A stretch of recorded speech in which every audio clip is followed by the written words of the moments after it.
Hello, lovelies. I'm making this video because I just simply need to vent. Okay. If you don't agree with me, then that's fine. I mean, that's your right. Um, it just so much has been going on that I don't even think the witches can keep up with it. Everywhere I look on the news anymore, I don't even like watching the news anymore unless it's the weather because somebody's protesting something and they're usually a bunch of kids. Um, that I don't even think they know honestly what they're marching for or anything. I think they're just doing it because it's become some damn phase here lately. Not saying that there has not been wrongs done, but not as many. I mean, one wrong gets done, and now every time, hi, Aiden, are you bitchy to not do? Well, ever since that thing with I'm not going to mention names and all that. Well, we'll just say George. Um, Ever since then, everybody has just went fucking berserk. Um, Now, I was watching a thing a minute ago. They're marching to a building. I'm not going to mention it all because I don't want my video to get torn down or taken down. But another march tonight, a bunch of college kids. I guess they're college kids if they go to school or even have jobs. I don't know. But it's all over the shooting of the 13-year-old. Um, First of all, I know everybody says, well, they were only 13. Okay, people. A 13-year-old holding a gun that can pull that trigger can kill you just as easy as a 22-year-old that pulls that trigger. First of all, why did the 13-year-old boy have a gun in his hand? Because he was in a gang. Okay. Yes. Children, even younger, are in gangs. Okay. So instead of all these people marching their asses down to start shit for the cops that shot him, they should be trying to get rid of gang violence. Get the gangs off the street, right? No. What they direct their attention in the wrong direction as usual. Start at the friggin' problem.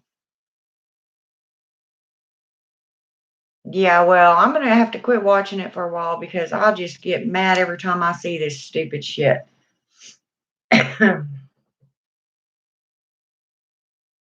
Well, the thing with me is that there's not much I can do about it. They're talking about trying to get our guns taken away. These young kids, most of them look to be between, I don't know, 20 to maybe 30. And that's pushing it. Okay. I want to see what they would do if somebody broke into their house aiming to kill them, rape them, kill them, rob them. This shit does happen, and it happens a lot. And them not have anything to protect themselves with because they marched to get guns taken away. First of all, that's an amendment right. You're not taking my gun. Sorry. Or my right to have one. Yeah, I'm telling you. Um, I agree completely that guns should not be in certain people's hands. We all know that, okay? But that's with anything, okay? Some people shouldn't eat friggin' chocolate cake, but they do. I know that's a crazy metaphor, but that's what I'm saying. What's going to happen is we're going to end up in another damn civil war. This is what's going to happen. And it's probably going to be All these damn people out there that don't know what they're, I can understand people getting upset. There has been several African Americans shot here lately, but there's also been white people shot. It's just not televised and carried on about for a year. White people get shot every day too. Um, if you look at the history of these people that are getting shot, you know, people try to make them out like they were some kind of angel, you know. Um, they were really good people. They were not. They were drug dealers, murderers, rapists, gang members that did nothing but walk up and down the street every friggin' day robbing people. So I get tired of hearing it. I'm not saying they deserve to die by no means, but you live that life, you're going to get taken out that way. Taking guns away will never happen. It would start. Oh yeah, and I'm pretty sure there's going to be one anyway. I mean, maybe not in my time, but I can just feel it boiling towards that. And it's not going to be between the people and the government. It's going to be between the people and the people. People like me that are sick and tired of all the trouble-making little twits, that think they know what's going on. They haven't been on this earth long enough to know what's going on. If they had real jobs and tried to be productive members of society instead of a thorn in our asses, they might understand where we're coming from. And just because we have jobs every day, we raise our children, we do this and we do that, and we try to live good lives, does not mean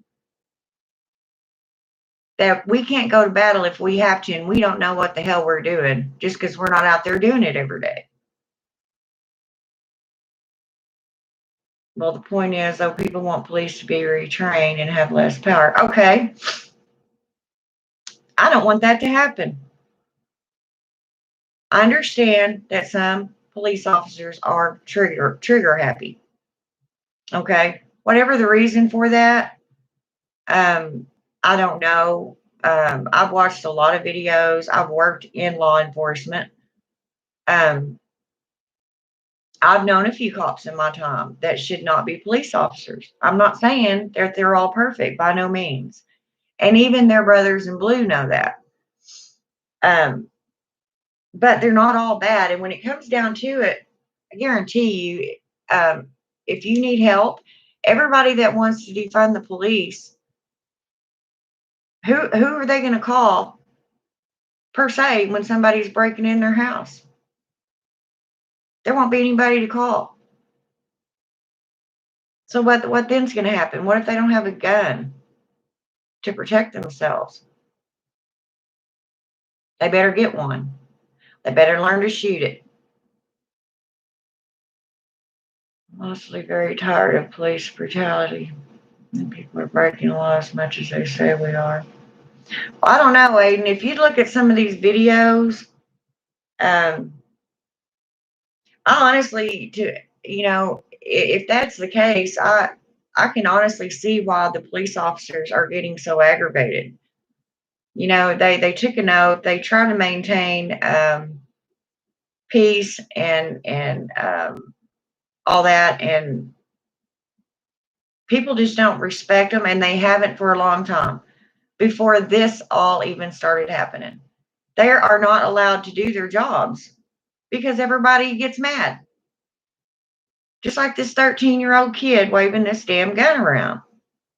What the hell was he doing waving a gun around? You cannot tell me that a police officer would have just blatantly shot a 13-year-old boy for no reason. It don't matter how old he was. He was holding a fucking gun.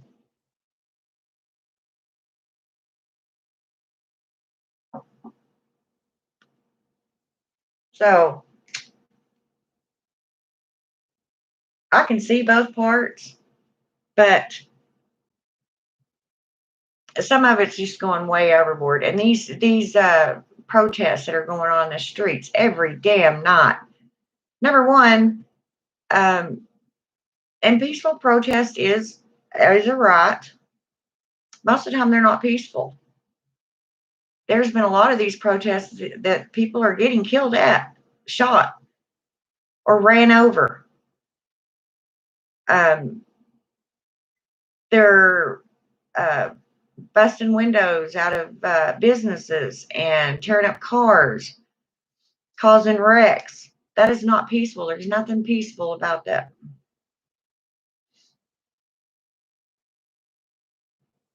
He said, defend the police. I would like to reform and retrain the great people are getting way too crazy about the politics. Well, I mean, how would you retrain them? Do you know what a police officer has to go through to wear that badge already?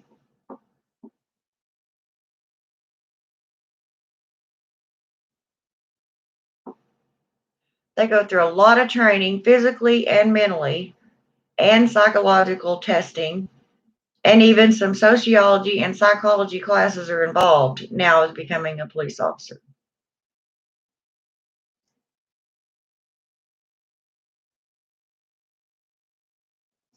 But by God, if you're standing there wielding a gun and this police officer looks at you, you have a gun pointed at you, and he says, drop your weapon.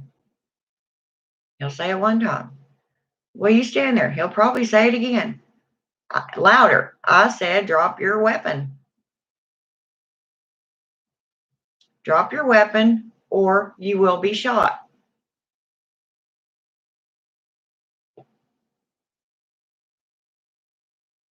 I don't know. But I personally don't want to see a world without police officers. I don't think it'd be, you might as well go back to the Wild West where everybody carried a damn gun. Hi, Lady Blind Wolf. I'm on a bitch session tonight. I've been watching that damn social media too much. Well, the problem is they're trained to not trust black people just because they're black, and there's even enough evidence. Okay, what about the black police officers? There's black police officers that have shot black people. Mm-hmm. It's pretty much a race war, is what it is. And I don't know how or when or if ever we're going to get over this shit. I don't have anything in the world against black people.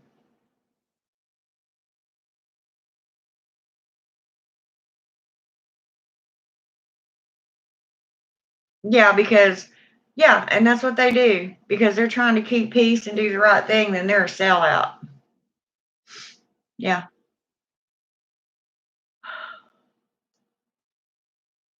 One kid in the ghetto grows up to go to college and do good things, while the other ones just sit around doing drugs and dealing dope and whatever the hell they're doing. And this is just not the black community; it's the white community, Hispanic, all of them.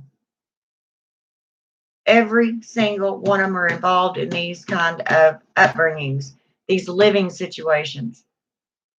Every one of them, every color.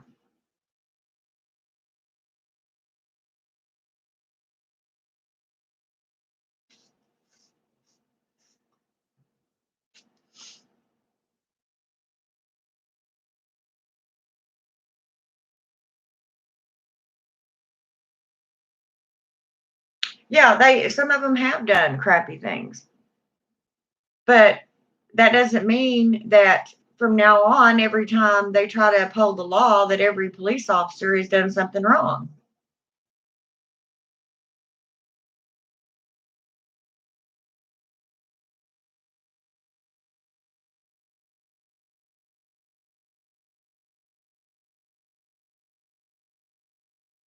Why would they even do that, Lady Blonde Wolf?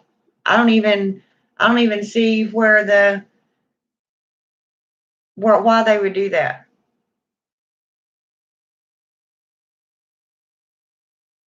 Now that kind of crap right there is, I don't know. I don't know about that one.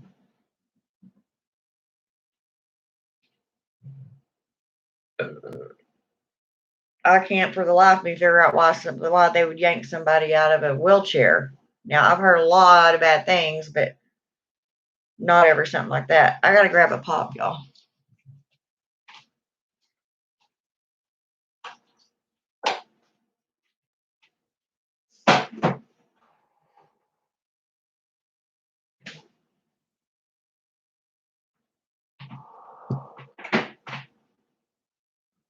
And I'm not saying that there's not bad cops out there either, because I know there are. I've met a few.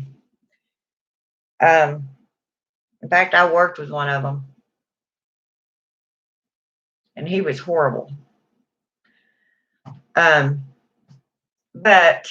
most of them just want to uphold the law and go home with their families. They're there to do a job. They try to do their job. And can you imagine? I mean, a lot of us live in these smaller towns, and sometimes they get bad too. Um, but imagine my brother was a police officer in Chicago, of all places. I was worried about him every freaking day. Scared to death somebody's going to kill him just because he was a cop. And that was before all this started happening. I just don't have the mental capacity to pay attention to that stuff, honestly. I'd rather be ignorant of the whole thing. But you can't be, Aiden.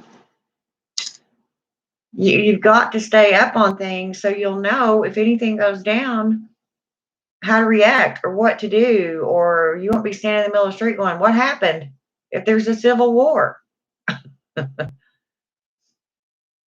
It's too much mental burden. I've got to know. Yeah, I understand. I mean, I do too, but government, politics, and this sort of thing is right up my alley. That's what I went to college for. Well, it was my minor. But I'm telling y'all, and I don't even think the witches can help this mess. Seriously. He's got a lot of disabilities. I guess you ran over a cop's foot, so they just yanked him out of the wheelchair. Oh, and through him ended up winning a lawsuit against the city. Well, yeah, now something like that, I don't understand why they'd yank him out of the wheelchair just because he ran over a cop's foot. I mean, if that indeed is the whole story, then yeah, he should have been uh, awarded whatever. Years back, I think I could probably find the footage, but other issues that the police are not properly trained to deal with people with mental.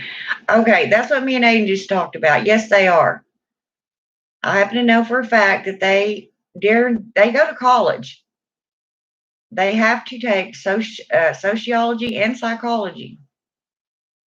And then they have other separate classes that have been in place for about 15 years now that are mandated to take every so often, like updates or continuing education like nurses have, like we have.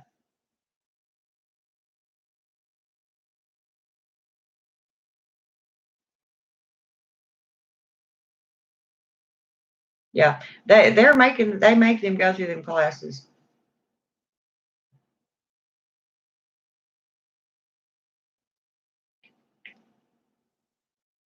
But I mean, put yourself in their shoes, okay? When you first walk up to a situation, you have these facts that dispatch has sent to you. Okay, we have a man sweating profusely, standing outside, waving a gun at everybody that goes by. Okay, let's just say this is the scenario. Okay, a first order would be to protect the public from this individual waving this gun around. Then try to figure out what might be wrong with that individual. If he is mentally ill, if he's suffering from some sort of uh, medical emergency, like I don't know, maybe he's severe diabetic and he's flipping out, or any number of things. I ain't gonna go into all the medical stuff. If he's wanting to commit suicide by cop, do you know how many people do that?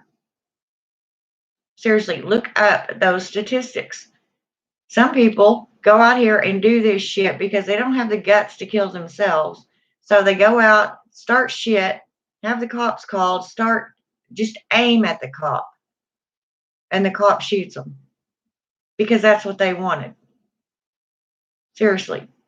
First of all, you don't point a gun at anybody when that other person is holding a gun also, if you don't expect to get shot at.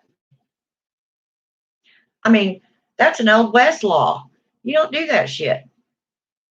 You point a gun at me and I'm holding one and I'm going to pull that trigger as fast as I can because self-preservation takes over. Doesn't matter if you're a police officer, doesn't matter if you're a thug on the street, a female, male, what color you are. Right then, everything else goes out the window but self-preservation.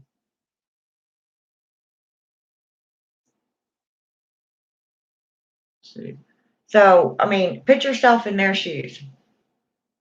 I'm not saying they're all right, but they're damn sure not all wrong. I've known some excellent, very good police officers in my time.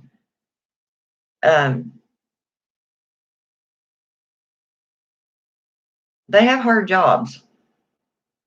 That's a job I definitely would not want to have. And especially in this day and age, but I guarantee you, if people start defunding the police, start acting like they don't matter, can you even fathom what kind of shape our towns will be in? You know what'll happen? You'll have neighborhood watches with guns. The same thing that a police officer does. They're just not police officers. Somebody will be there to protect that household or that neighborhood.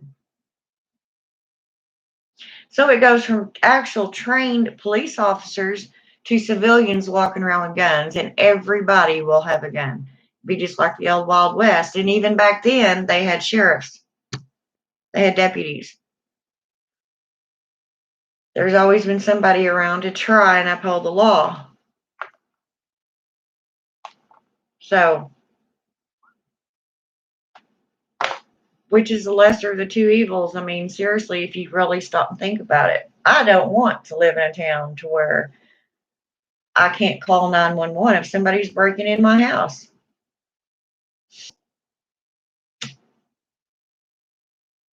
You know what I mean?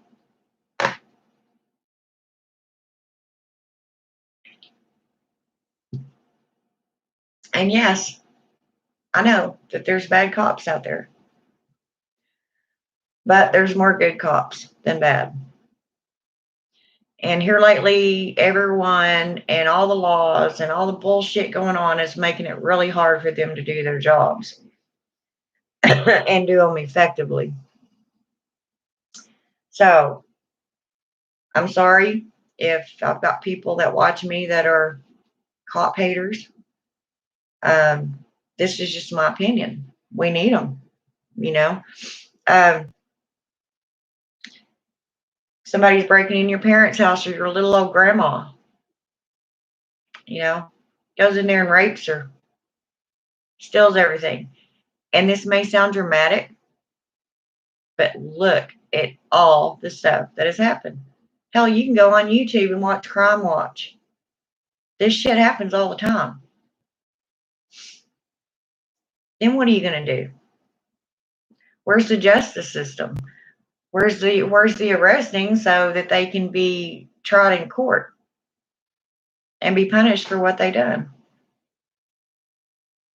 I mean, how are you gonna deal with that? And it does happen.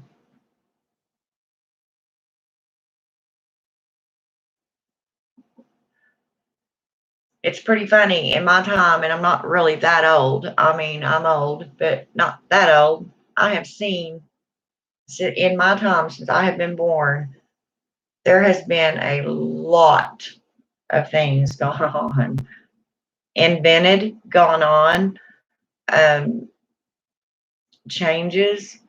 It's just amazing. This is why a lot of times I don't watch social media. Oh, we can't get nothing done about these crackheads in this space. Okay, see?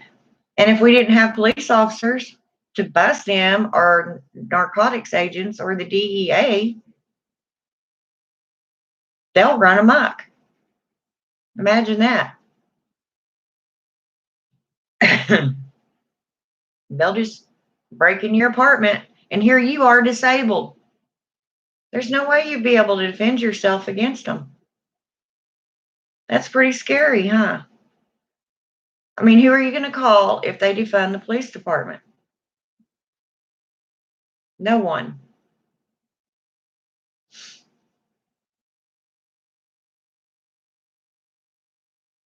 And it's really scary. People say, get rid of them, get rid of them. I don't think you know what you're asking. I don't think you know what you're even getting yourself into whenever you say that. It'll be a free for all. Seriously.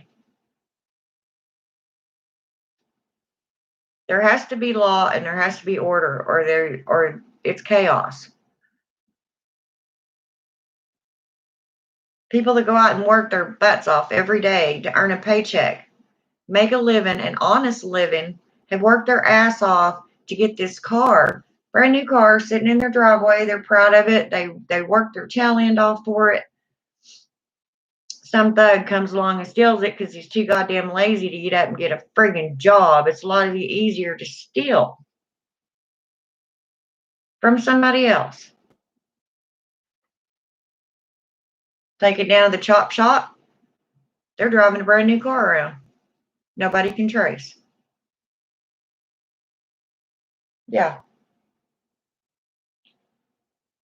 And without law enforcement, who's going to try to track that vehicle down? Who's going to do the footwork and the paperwork? So that you can turn that into your insurance even. Because now anytime that you have a wreck, an accident, anything stolen, anything to do with your vehicle, you have to have a statement from the police saying that it has been reported. It's a trickle effect. All other kinds of things will start happening. That's what people don't understand. They're in the moment. Most of them are talking out of their ass.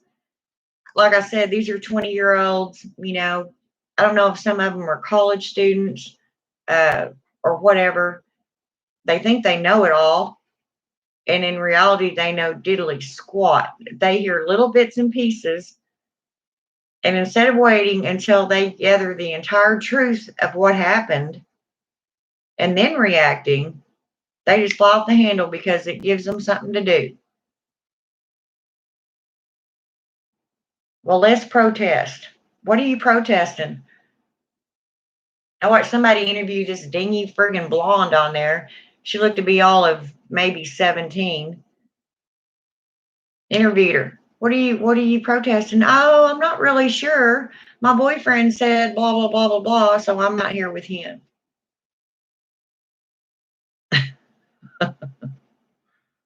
Oh my God. And what's even more scary is this is our next generation coming up. These are the people that are going to be pretty much running this earth when I'm in a nursing home.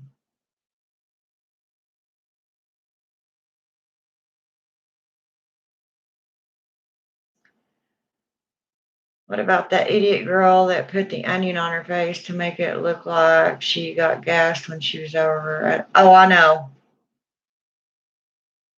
Yeah, I know the Lady Blonde Wolf. That was the dumbest shit.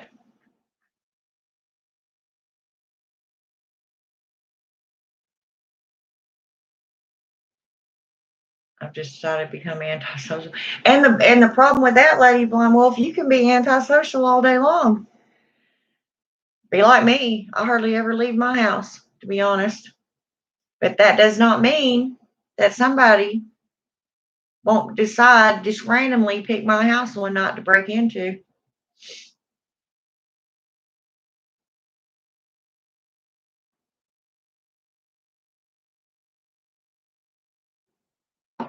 I honestly am seriously afraid of where this country's going. The greatest country in the world. And now all these degenerates are tearing it apart. Everything that it once stood for is just shit now. People are burning our flag. I hope, like hell, I never see anybody do that in person. I seriously hope I never see that. I'll hardly ever leave the kids drag me out, but right now I'm really sick, so people are scared of me. Why are you sick? I mean, what's wrong with you?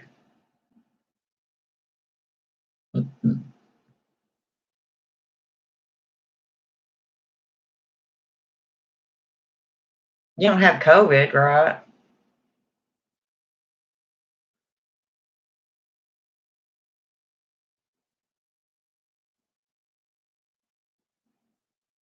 I guess Aiden left me. Did you leave me, Aiden? Aiden, bless his heart, he's been having a rough time lately with his nerves and blah, blah, which I do too, but I still speak my mind. And that's my First Amendment right.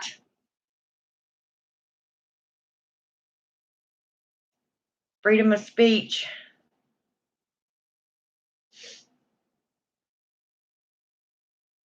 There's homeless people in my backyard. We don't dare go out at night by ourselves. And see, Lady Blonde Wolf, that's the kind of shit I'm talking about.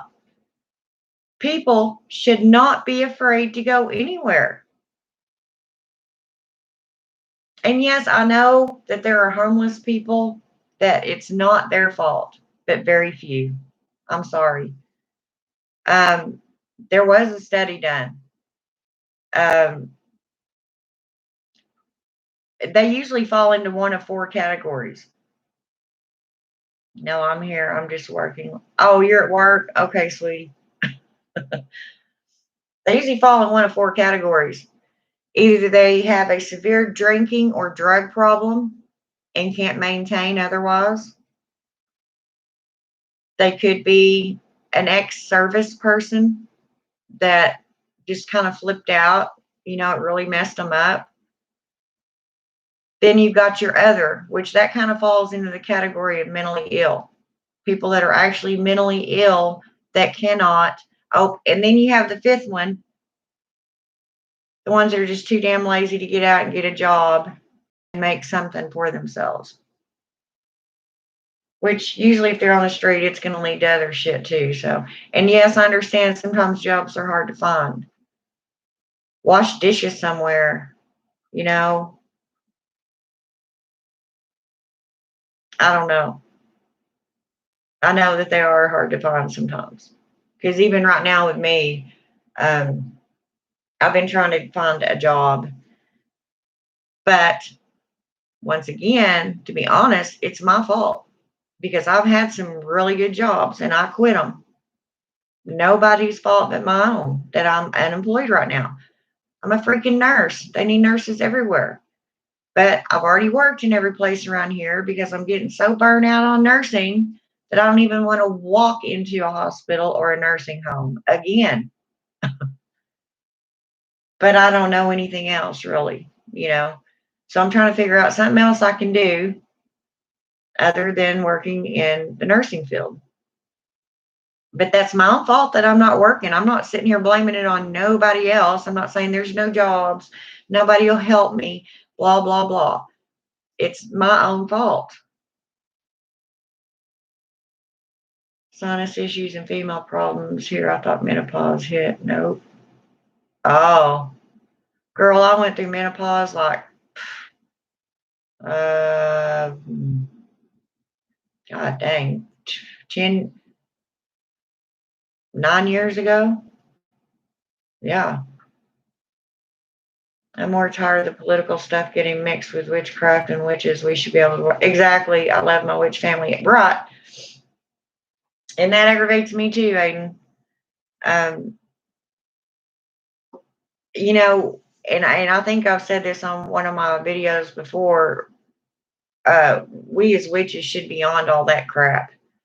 You know, I think the true witches are. Um, we have other things to worry about and deal with, and we need to stick together. Um, race, creed, none of that should ever matter to us. You know, I mean, it should matter to anyone, but especially to us because we are.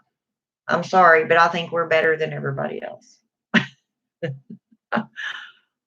Um, that's just the only way I know how to put it. We should hold ourselves to a higher standard than everybody else. So therefore, we shouldn't have any of that in our communities, but we do, and I know we do, which is to me absolutely ridiculous. But so be it. You know, I mean, I guess that's just the way it's always going to be.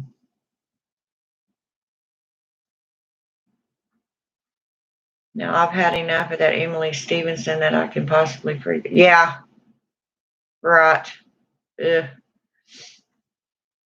I'm sorry, but there are some people that claim they practiced and should not have freaking platforms because they're so right. Yeah, and you know what's funny is they're not fooling anybody. Well, they might be fooling a few. Um, for the simple fact that us older witches are a lot smarter than you think we are. I mean, I've been doing this my entire life, and you can't put a whole lot past me.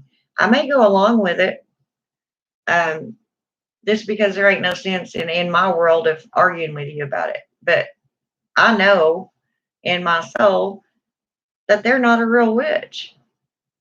So, but I think it's kind of fun and funny that they want to be so bad that they claim that.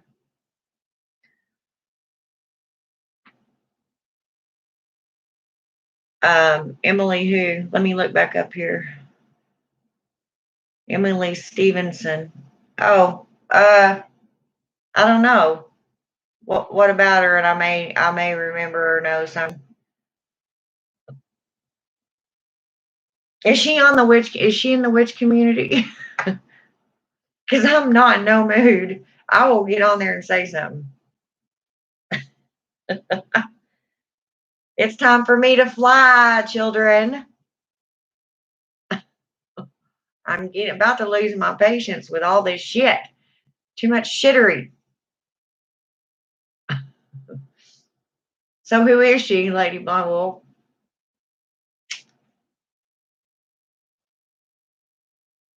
Or do I want to know? Oh.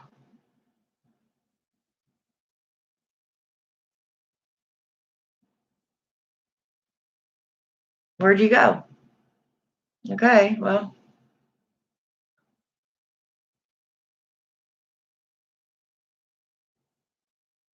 I don't know, guys. I'm just so sick of it. Sick of it. Um, and honestly, I know there's freedom of the press, but I seriously think that sometimes they just need to stand down. Um, because I guarantee you, if certain things weren't videotaped, televised so much, they're actually making these people celebrities for a little while.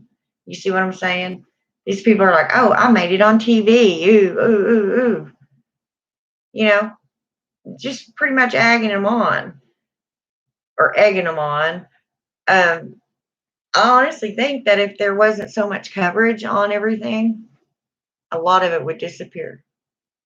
Now, I'm not saying that there are issues that need to be dealt with, but they need to be dealt with maturely and through the people as a whole, not all this crap that's going on right now. This is not the mature American way to do this.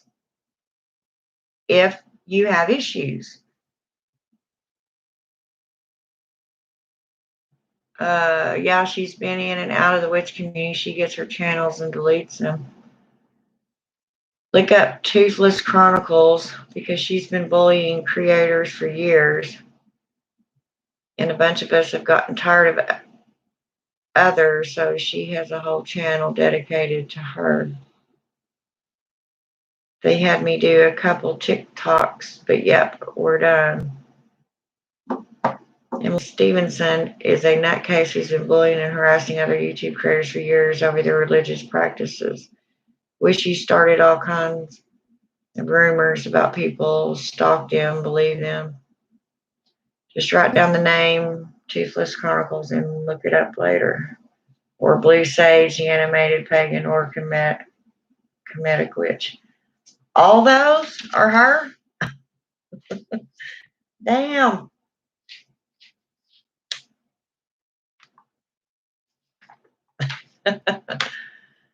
Seriously, I have to. Is all those her sites? She's about to meet a real witch.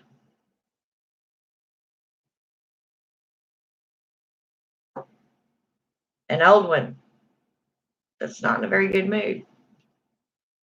Toothless Chronicles. God, that should tell you something right there. Toothless Chronicles. Okay. Ugh.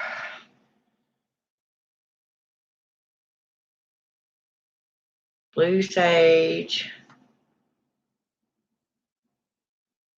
The animated pagan.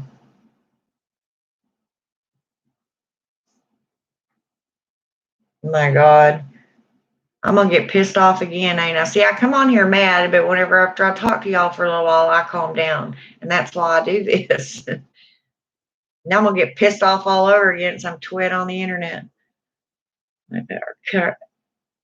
That's comedic or is it Kermetic?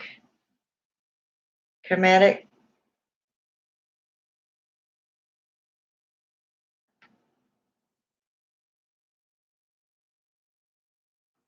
Yeah, but everybody has a cell phone to take video with and sell.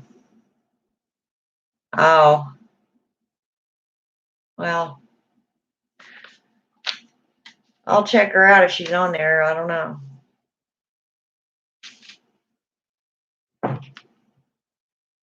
There was, I'm not going to mention any names. I'm sure that, and I've kind of mentioned this like last year or something, but there was a couple of women that they had their name, the name of their YouTube channel, and that's what they did was go around talking smack about other witches. They claimed to be witches, but that's all their channel was about. They criticized, made fun of, called names, blah, blah, blah, that sort of thing. Whatever video they took with their phone to TMZ and whatever news station. So there's more than one of them that do that. I wonder if it's the same ones and they just changed their name because so many people were probably bitching about them to YouTube.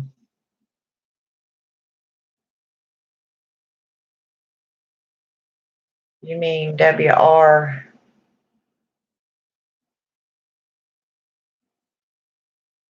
No, it's WP.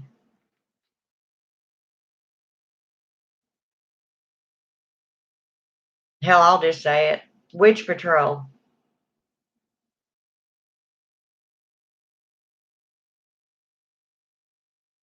Only is one, and those are the people that she has bullied and harassed over the years.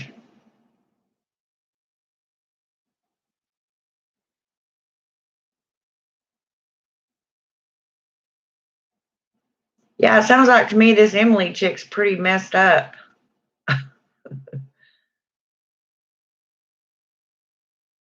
Some people, you watch, you listen to, and they're just not worth getting mad at. I mean, it's almost stunning how um, I'm sorry, there's no other word for it, but ignorant people can be. Toothless Chronicles is a channel dedicated to her so we can all document crap she pulls. Okay, so that's not her channel. That's a channel the other witches have created, right?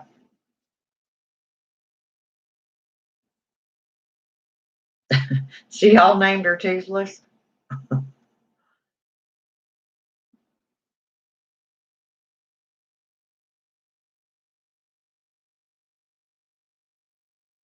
I don't really participate in witch wars. It's a complete waste. Exactly, Aiden. It really is. And it's a shame that they even go on, but unfortunately they do. I mean, there's several witches I don't agree with, or I just don't click with them when I watch them, but I just don't watch them again. I don't put shitty comments and be immature about it. I just don't watch them. They changed their name to wait. Oh, they did? But this is the same ones, Lady Blind Wolf? I gotta write that down.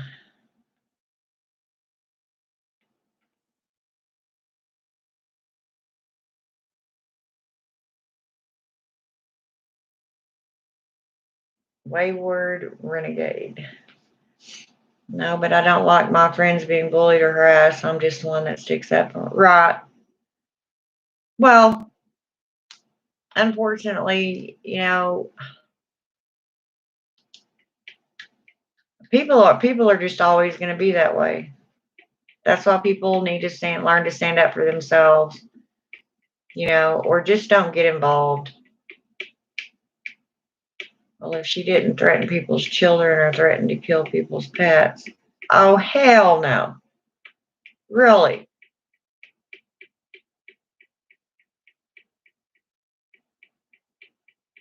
That's absurd. And she's supposedly telling a bunch of witches this. Does she not know? Oh my.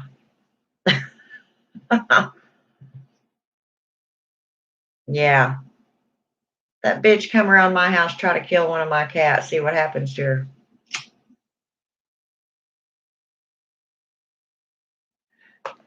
YouTube will probably take this video down, y'all, because I'm cussing. And of course, I have it set up for no young kids are supposed to be watching it. If they are, it's restricted. So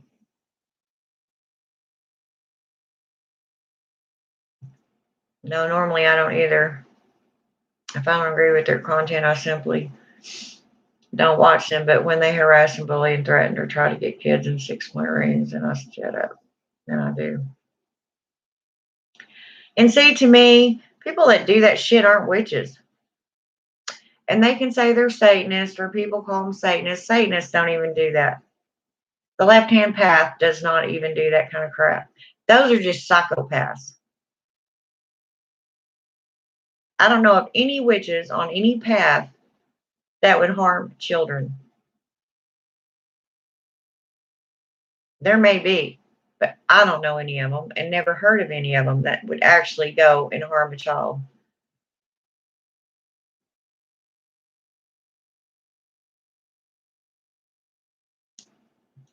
Something just like when we all got together and did something about that Medusa chick and her husband trying to get kids from TikTok to send. Oh yeah, you told me about that.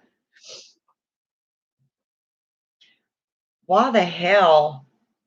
And what pisses me off is they call themselves witches or whatever, and that's what gets me. Because motherfuckers like that is who give us, the real witches, a bad name. Yeah, they got their witch patrol. Okay, so they are the same ones. Oh, have a lady blind wolf. What do you think about Witchfoot or Sands of Time or Sands of Time. That one girl pretty much got sick of the bullshit and she left the channel. Personally, I have no problems with Witchfoot. I think she can be a bit abrasive at times, but I don't have any issues with her, and the other person, I don't even know anything about them. Are y'all saying Witchfoot? I mean, like y'all are spelling it, or Witchfoot? It's Witchfoot?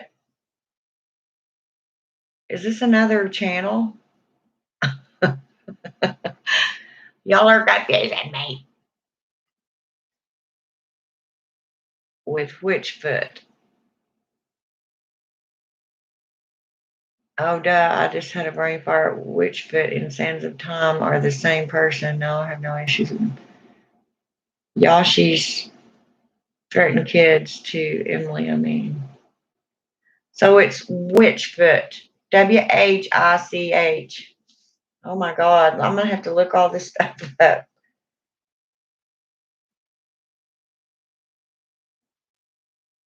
I've known her for about a year. She was helping us out with whole Medusa situation.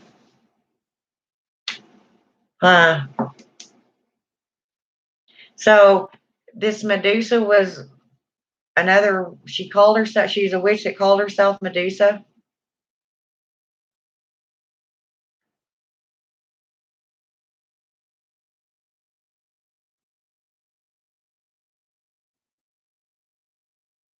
Wow.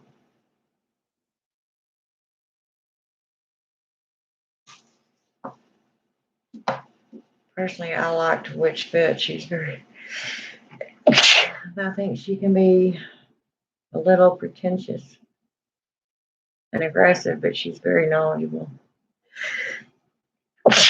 Man.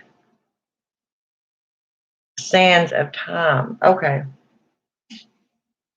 Witchfoot. Witchfoot.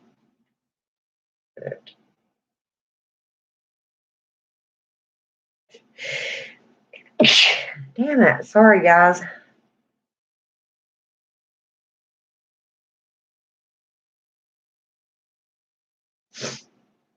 Yep, and she was trying to get kids in any porn ring. Oh my God. Ugh. Well, it looks like I'm going to be on a sneezing fit now. See, they should have been arrested and taken to jail for that. It's funny how YouTube monitors every little tiny thing, even a stupid little cuss word, but something like that goes on and they let it. Once again, this world.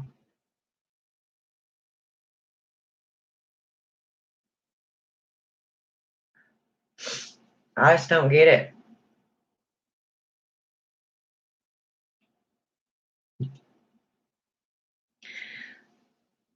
But yeah, those other two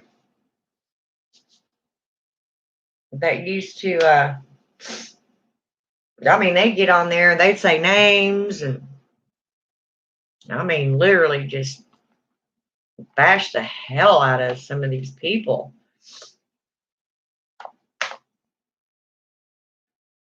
No, this happened on TikTok. Oh, okay. Well, that's another reason I don't watch TikTok. I'd get my ass in trouble on TikTok. I mean, I've watched a few of yours. If you tell me that you put one up, I'll go over there and watch your things you put up. Or if Aiden was too, you know, or one of the witches that I know and I talk to all the time, then I'd go over there and watch. But as far as just scrolling through TikTok, no, I don't do that. Do a private Facebook and Facebook chat. That way she could get the news for the hubby. Oh my God, what a piece of shit.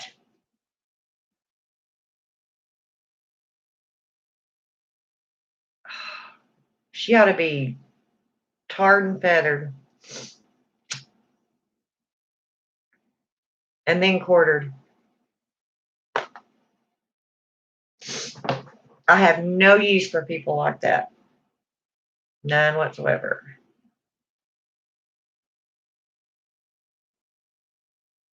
Those are the type of people I would honestly just soon put a bullet in their head. Abuse children like that, and it's just disgusting.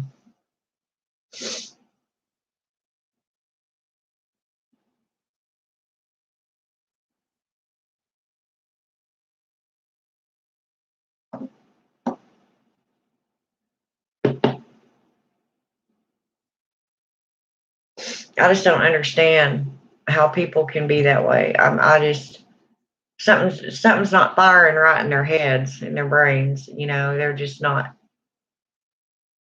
There's shorts going off everywhere for somebody to do something like that to children. I don't have any use for them, and neither does society. So, be honestly surprised uh, how I think sometimes. Seriously, I think some pretty evil stuff at times. It's a good thing I'm not an evil person and didn't carry all these acts out.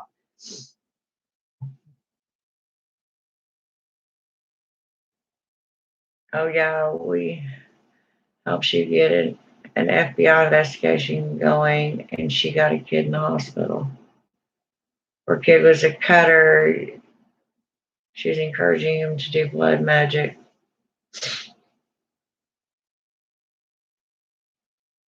See, I just don't understand people like that. I don't.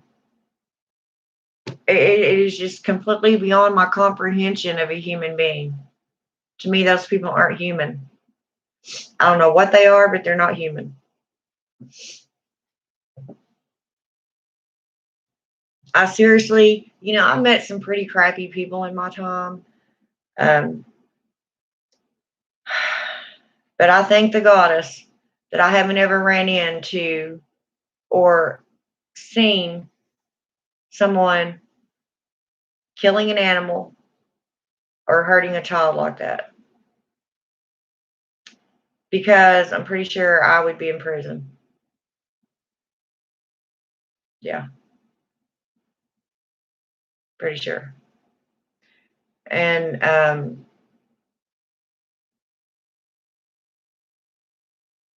anyway, I don't even like thinking about stuff. Um, I had this thing come across my Facebook one time, and I think I told y'all about it, about these two women. It looked like a mother and her daughter that were abusing this kitten. And I'm not even going to go into what all they were doing, but the poor thing ended up dying, of course. And I was so upset about that for weeks, upset about that, that I honestly tried to find I did everything in my power to try to find out where that video came from, who posted it. And then right when I was getting close, they took it down.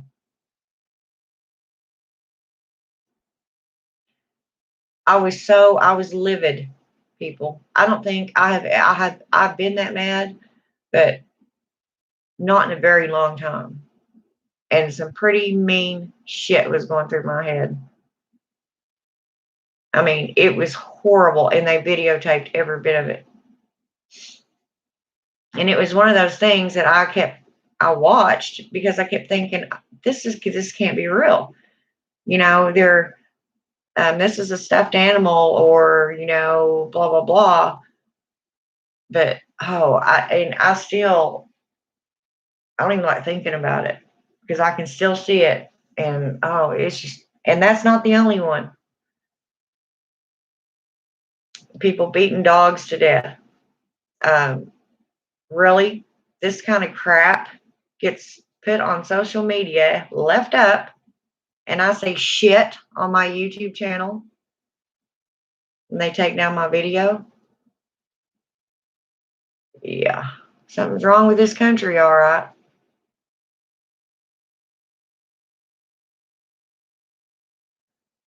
But these are the nights when I have got to go to my altar. I have to lot it up.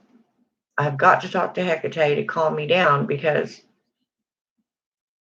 y'all know as witches, we have to be careful what we think, especially when it's as vivid and forthright as mine get. Um, I don't have to go anywhere, move, do anything. It just will happen. So I have to really watch what I think. And if it's somebody that's abusing an animal, I don't care what happens to them. I don't care.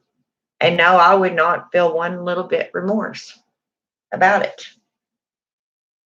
So they're gone. Okay. Good riddance. Not that I'm going to, take them out and spend the rest of my life in the penitentiary for their stupid ass. But, other things happen. Poetic justice and karma work hand in hand.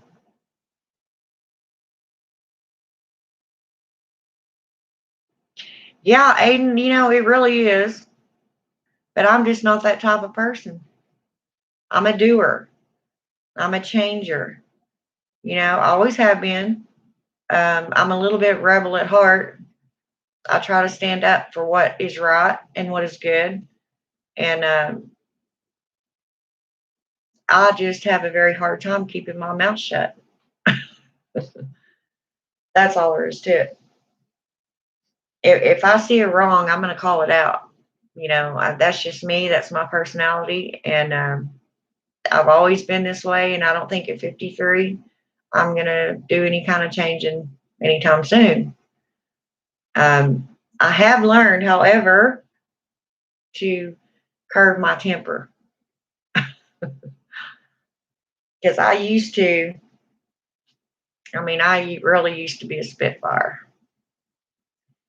Trust me, you don't want to know what I saw the other day. It would make you vomit right outside my room. Yeah, I don't want to know. I don't want to know. I'm already disgusted and upset and freaked out enough tonight. I don't think I could handle it. No, I don't want to know.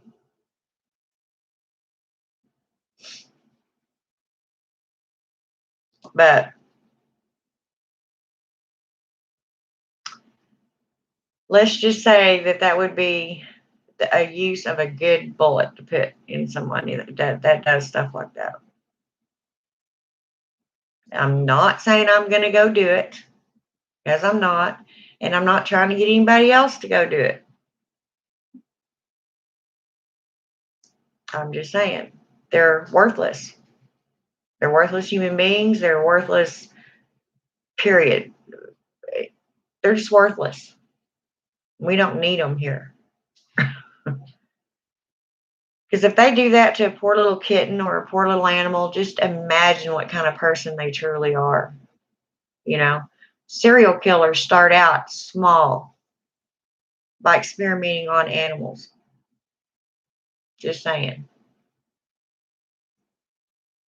And for somebody to be that cruel or that sadistic, and per se they're only 14 at the time, imagine by the time they're 21 what they've developed into that nobody has noticed or seen. Yeah, it's really kind of scary.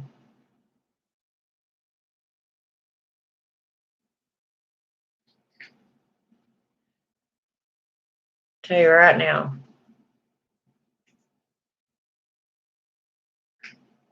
But, unfortunately, that is just the way the world is. And this is why I say us as witches, and we're human too, unfortunately. We need to do our very best to do what we can. And I honestly think that it's coming to the point to where maybe it's time to stop being nice. Um, And I'm not saying go out and just with an M16 and start, shooting people. I'm not saying that. I'm saying when we talk to our gods and goddesses, instead of praying for mankind, like we usually do, like I usually do, for things to get better, maybe we should ask them for justification, to start judging them one by one and dealing with them accordingly. Because honestly, people, this is out of our control now. It truly is. I mean, look at everything that's going on, plumb from the virus to the thing with the policemen, to the riots, to the protests. Um, Everybody, not being able to work. I think a lot of them are getting to go back to work, but people are broke, not being able to pay bills, losing their homes.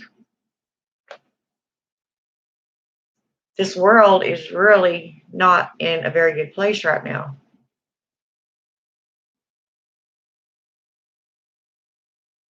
Here, here. Dragon's blood around this place.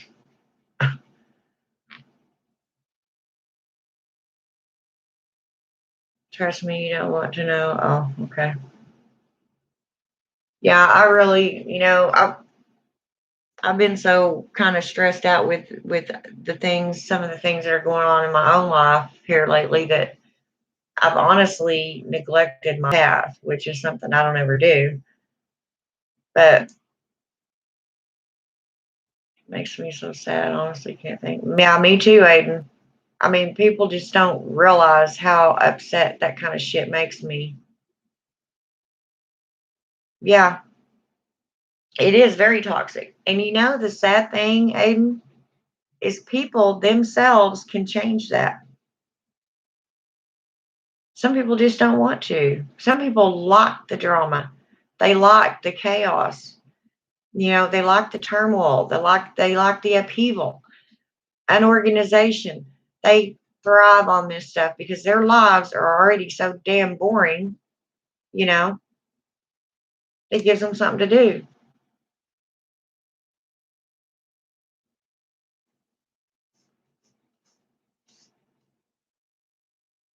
What do you do about it? I honestly, in fact, I was talking to someone that's actually a pretty important figure. I'm not going to mention a name because I haven't asked them, but we were talking about uh, current events and stuff like that. And my personal opinion, seriously, is that we should go back to the old ways. Um, the punishments, especially in America, are way too soft. Our prisons are way too full. Our tax money is going to feed these pieces of shit. And I'm not saying every person in prison is a piece of shit. Some of them just made a stupid mistake, as far as, getting caught with drugs or some shit like that. But I'm talking about these murderers, the ones that have went out and savagely and unremorsefully taken not just one or two or three, but possibly several lives. And because of our justice system, they have the right to appeal. Um, okay.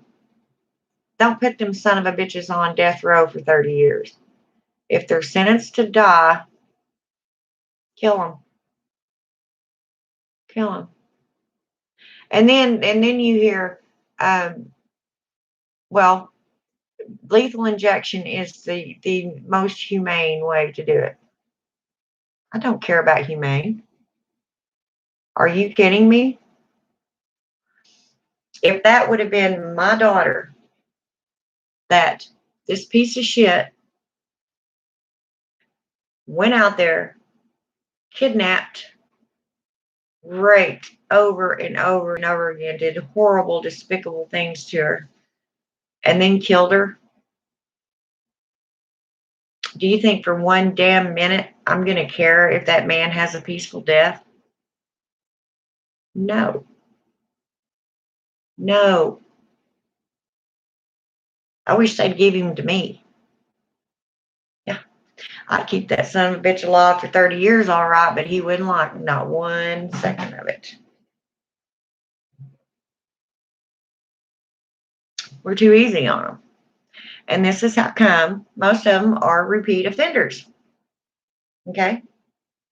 You go to prison now, oh my God, I don't have a TV. My toilet don't flush. They should be deplorable conditions, if you ask me. National Rape Day. God.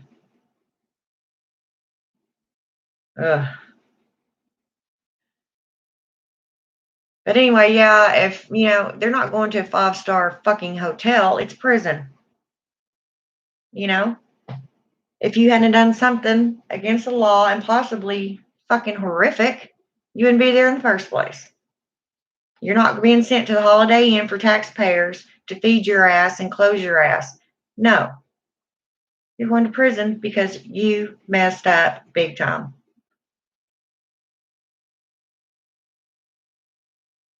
There are different levels, I understand that. Not saying everybody that's been in prison is just a horrible, despicable, pathetic person. I am saying these murderers. Now, if it's self-defense, it's a whole different story. You have every right to protect yourself. I'm talking about the ones that go out, they think about it before they go, and they probably have stalked somebody for 2 damn weeks before they pick that person out to kill them. Yeah, kill them the way they've done to others, but I mean, some people don't want to be the one to carry out that sentence. Why not?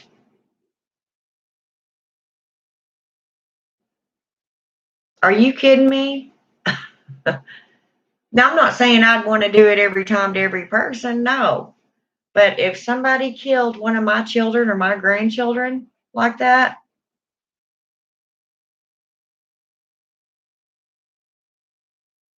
yeah, and that's what I was saying. Not everybody in prison is what I'm talking about, and that's why I elaborated and said the murderers, people that are proven beyond the shadow of a doubt that they killed, I don't know, anywhere from 2 to 12 women. And not just killed them, dismembered them, cut their heads off, had fun with them. Sick people.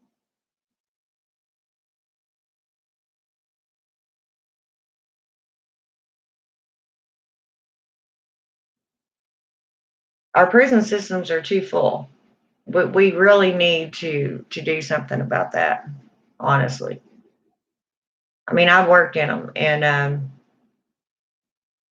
they're just too full. And they, a couple of years ago, they were coming up. They're finally realizing that and have decided to let a lot of them go. The lower level lawbreakers, I guess you could say.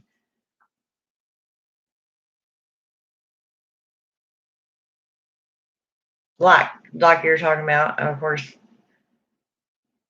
Usually, if they go to prison for that, then they've already been busted like 100 times. Because people don't just get sent to prison the first time for 2 ounces of pot,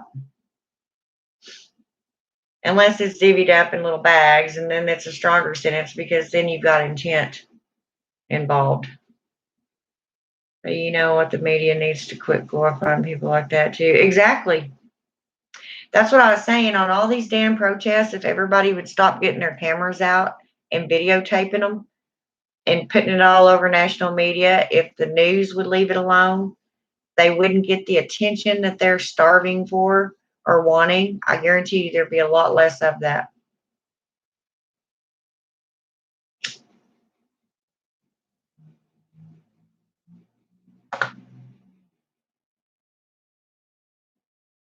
Yeah. Got to go down the whole damn list of serial killers and talk about what they did. Yep. Yep. But you know what? What do you do about it? How do you even start change? It seems really funny to me that everybody wants everybody else to be humane but themselves. You know, like these rioters. Let's just take this for an example. Okay, peaceful protest, yes, that is their amendment right. That is their given right. That is one of their civil rights.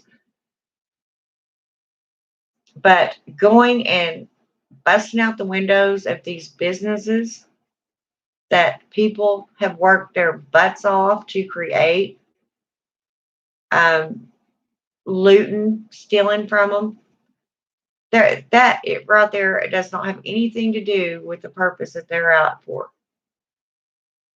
They're using that as an excuse to steal. They don't give a shit about what happened to George or this other 13-year-old kid or whatever. They honestly don't care. Oh, this is a good chance for me to go out and bust this damn window down. I've been looking at this jacket I've wanted, can't afford, so I'm just going to bust in the window and take it and claim it was a riot because of this reason. Yeah. So it's a good thing I'm not in charge. I'm telling y'all, it's a really good thing I'm not in charge. And I guarantee you, this is the only country that'd get away with this crap. Look at the prisons in the other countries. I guarantee you would not want to go back. They're not hotels like the ones we have. And compared to those other ones, yes, ours are hotels. Seriously?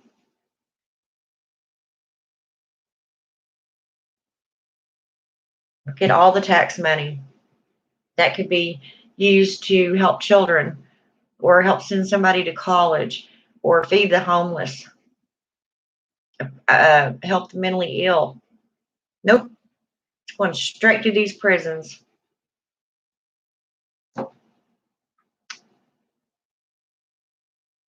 Yeah, yep. Because people just don't want to do what's right and live by the law.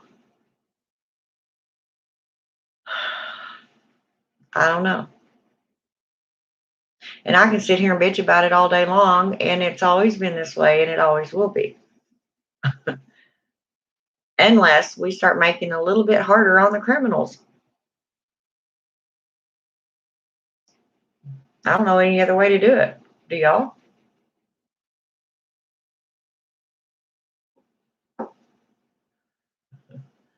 I heard an interview with one serial killer that his whole goal in life was to be the one serial killer that killed the most people. That was the only goal he had.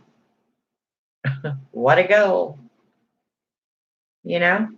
And the bad thing is you don't know a lot of these people, you don't even know that they could be that way or that they're that type of person until they finally get caught. Yeah. Wives that their husbands, they say they're going to work and they're going out hunting women on the street to murder. And they do this for years until they finally get caught. And the wife had no idea that her husband was doing this sort of thing. Pretty scary.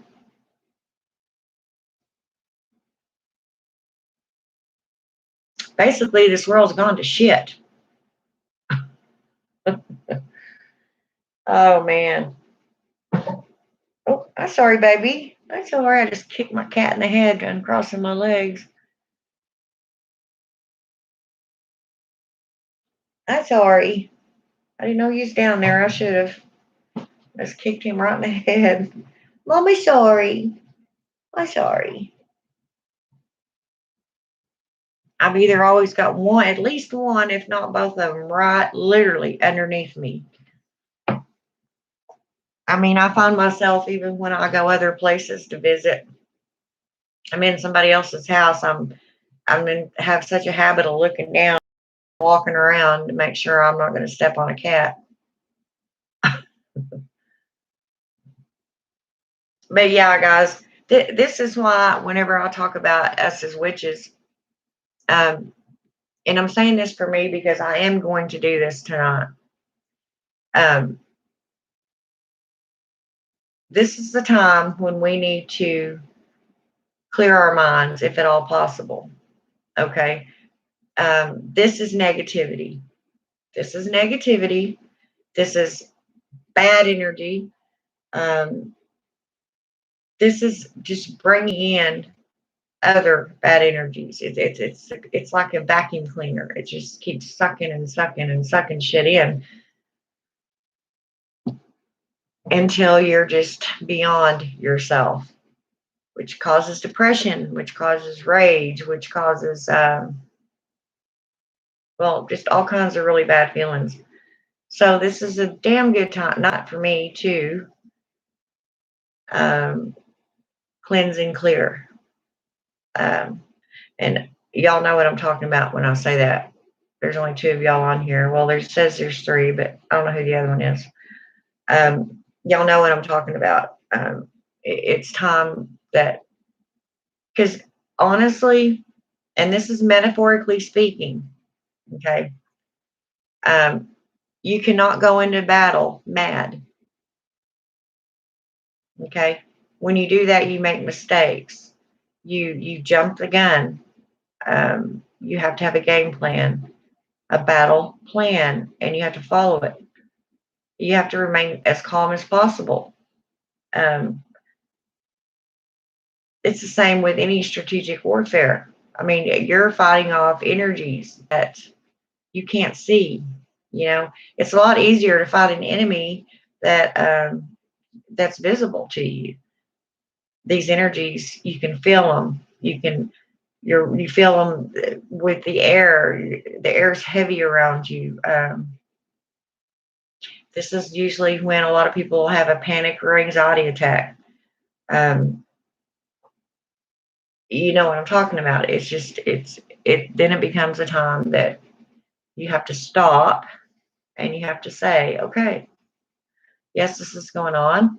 I know it is, but then you have to separate yourself a little while from it. As Aiden, as you say, if YouTube is getting to be too much on you, then yeah, if you need a break, then by all means, take a break. Um, I enjoy watching you. I will miss you, and I love the fact that you come on here and talk to me. I've grown quite fond of you. But if you feel that having doing your own channel, you know, um, is annoying you or whatever, um, take a break. There's nights I think I really need to get on there and do a video, and then I'm thinking I'm just not in the mood, so I don't. Some nights I'll get on here just to talk to some other witches, you know, people that are like me. And like right now, when I first got on here, I was angry, beyond angry. I mean, I was livid. Um, but now I feel better because I've talked about it. I've gotten it out with my people. You see what I'm saying? And a lot of times that helps if you just talk to people, get it out, you know. Don't hold that crap in because I am one that will sit and stew on shit.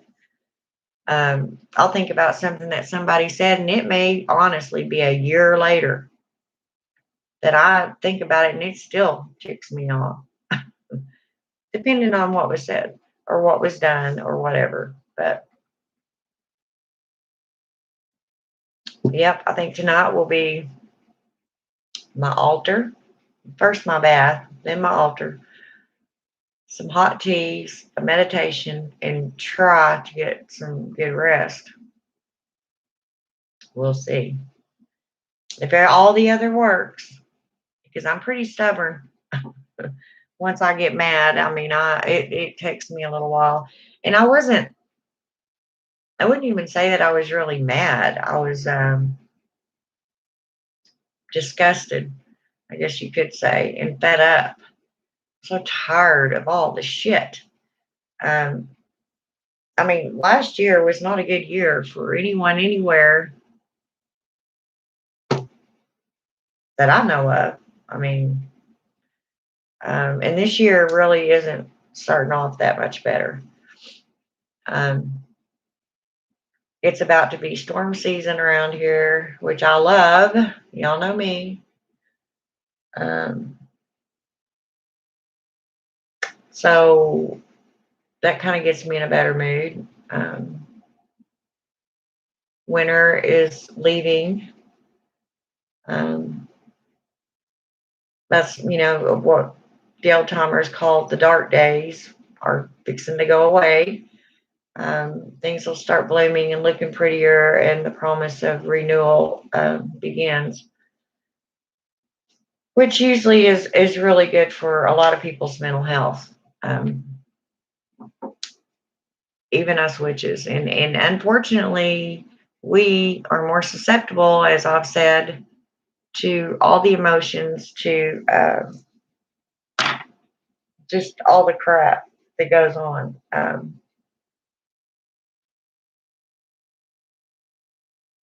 I mean, like right now, I can feel the pressure headache right here, and my third eye is hurting right in the middle of my forehead. Just because I'll sit and think about stuff, or I'll see something on the internet, and literally my blood pressure just shoots through the ceiling, which isn't good for me or my heart. So, I, like everybody else, am still learning, and mine is basically learning to deal. I'm not going to say accept, because I will never accept some of the things that go on. I may learn how to deal with the thoughts that I have towards them. But as far as acceptance, no, it's not right. It won't ever be, and no matter what book.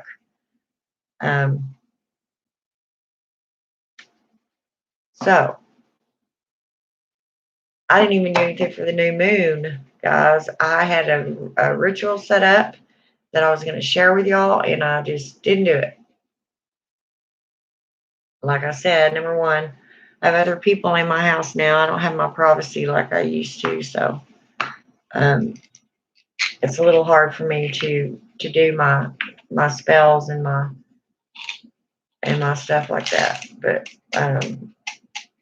doesn't mean I can't go sit in the middle of my bed and do it. You know what I mean? So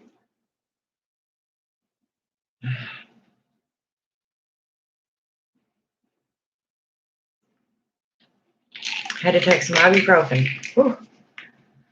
The glory drug, wonder drug. For me anyway, I live on it. But anyway, that is what I've been up to tonight. And I think from now on, like you, Aiden, I'm just not going to watch it, because it's stupid anyway, you know.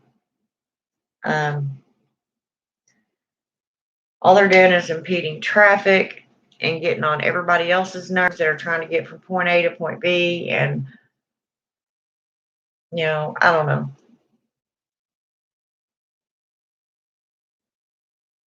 And as I said, once again, I will reiterate, I'm not saying that some of the things that have happened as far as the police go, they're definitely not justified, but not as many as everybody is freaking out over.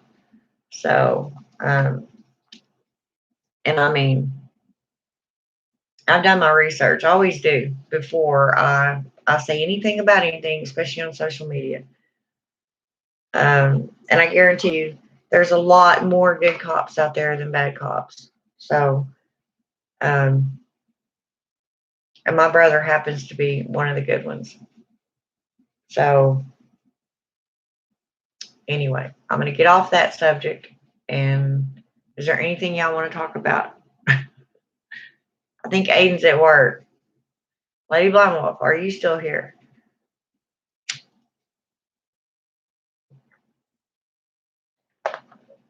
You know I want to care, but I already know I'm going to hear it from somebody else. So why would I stress myself out listening to myself? Right. That's true. Well, I'm honestly concerned about where it all may lead. That's my biggest concern. I mean, our justice system,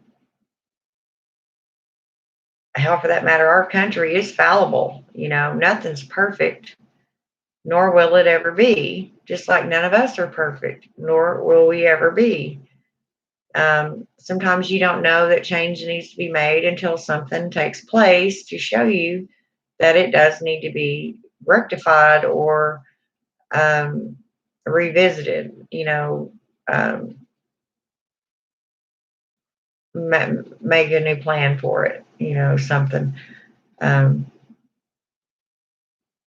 we're a lot better off than we were 300 years ago. So, also, what do you do for bad dreams? Something about doing a road opening spell that wanted your thoughts. Just one radical shift in my life. Okay. Um, First of all, if you're having bad dreams, I don't know what they consist of. Um, if you're needing a change, um, that's probably why you're having bad dreams.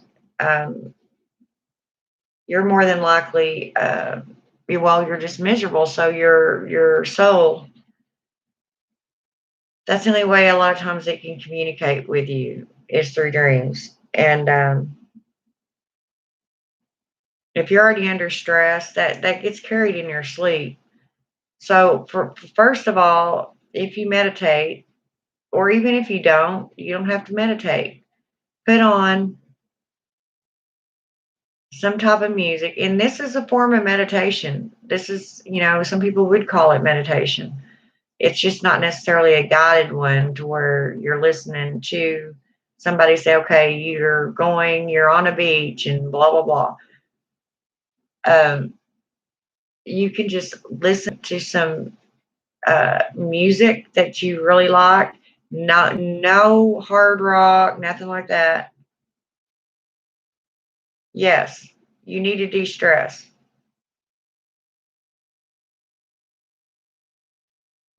Because if you don't, you cannot do that road opening spell. You know as well as I do that you've got to have your mind there and in present mode to be able to put that much energy into that spell or into that incantation. And this may take you a little while to get to that point. Um, Try like any bad thought that starts to come to your head, push it away. Think about something good. And I don't care what it is that makes you happy.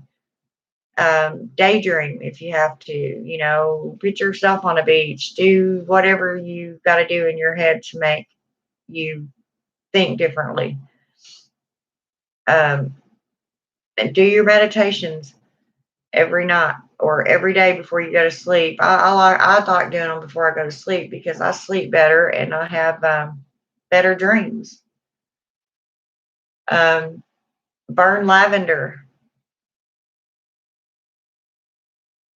I should have sent you a lavender candle. Burn lavender. I don't recommend burning sage, But if it's something that is deep down that's bothering you, um, you need to deal with it. Yeah, 100 pounds in the past 3 years. Yeah. See, so it sounds like to me that you're just pretty much at this moment not happy with yourself or the way your life is going.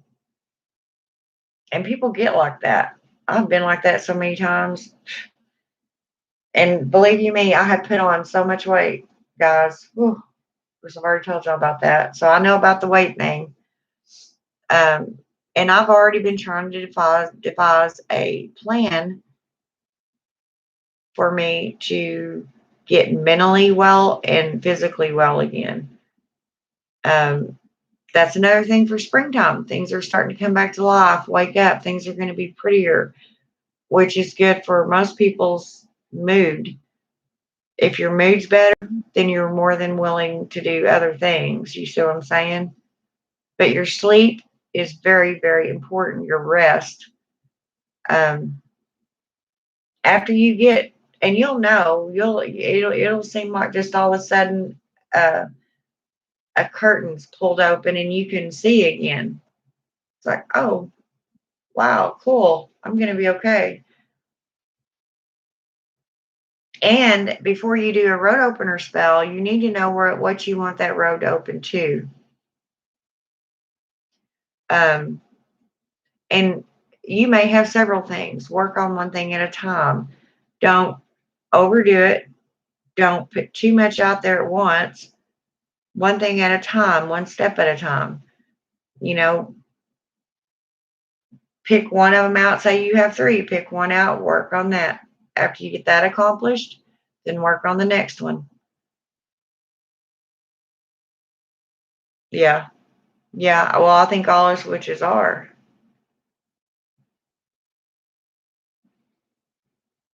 But you know me, the nurse in me is going to say, be careful with them herbs and where you buy them from. And if you take any other medication, make sure they don't counteract with your meds, because some of them do. I just wish I could get everything done that I need done in 2 days. Well, yeah, don't we all? I have major issues with that too. When I want something done, I want it done now, and I drive myself crazy trying to make that, knowing that it's not going to happen. Things take time, and we have to be patient. But the first and foremost, you've got to take care of your mental health. Okay, you cannot be an effective witch if you don't have your mental health. Therefore, your road opener spell won't work. And then once you get yourself cleared for takeoff, haha, as I like to say it, then you decide exactly what you want to do with that road opening spell. What road do you want opened? Where do you want it to lead? What are you going to do when you get there if it does? I don't take anything right now, and as far as I know, I'm not allergic to anything. Okay, good. Yeah, yeah. Just make sure. As I've always said, even when I was doing my videos, I mean, you can look back if I've done any of them that would help you, but even from just what I've researched, you still do your own.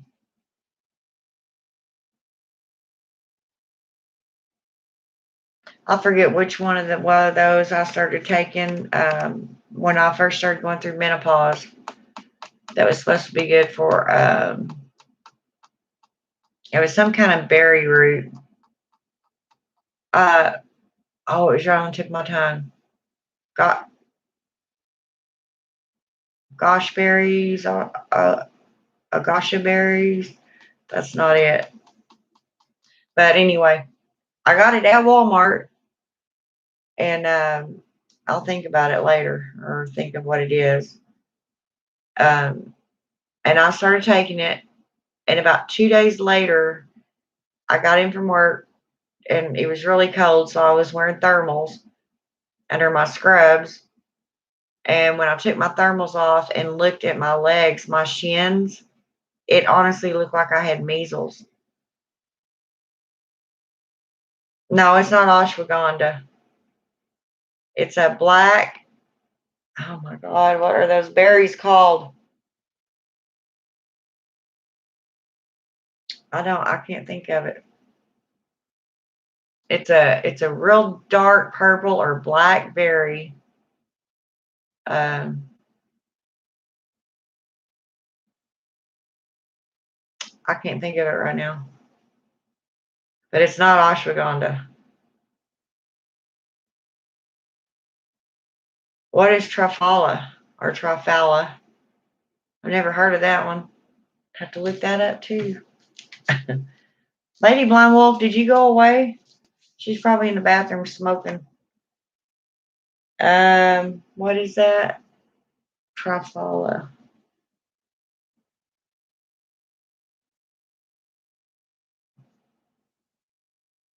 And it's an herb. Trifala. I have to really be careful what I take because I'm on so many meds. Oh, see, it was right there on the tip of my tongue. I almost had it. Elderberry. I think it was elderberry. No, it was black cohosh. That's what it was. It had black cohosh in it. And I had taken things with all them other ingredients in it. So it had to be the black cohosh that broke me out. I remembered.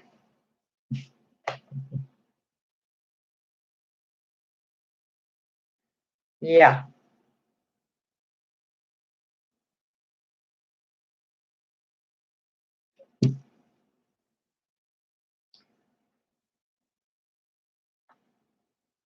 But I'm starting to feel myself. I swear, this is how I relate to Persephone. Because during the winter months, now I'm not saying she's all depressed down there, with Hades. It's just kind of like when she comes back up, it's almost like being reborn again, re-emerging, which is what you're doing, which was what she's doing.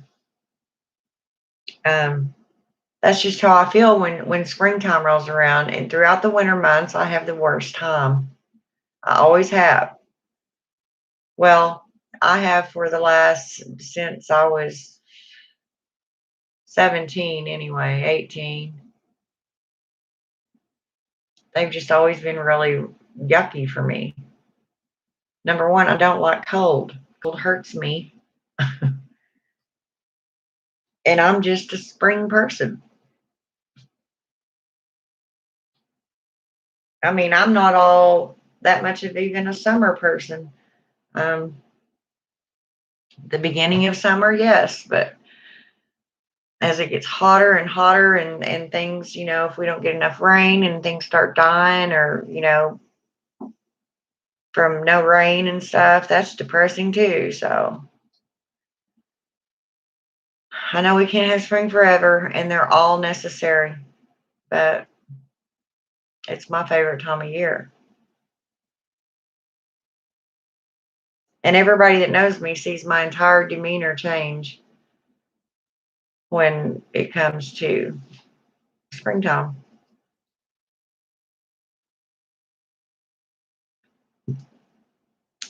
But as I said, I do know that we have to have all of them. They all have their place.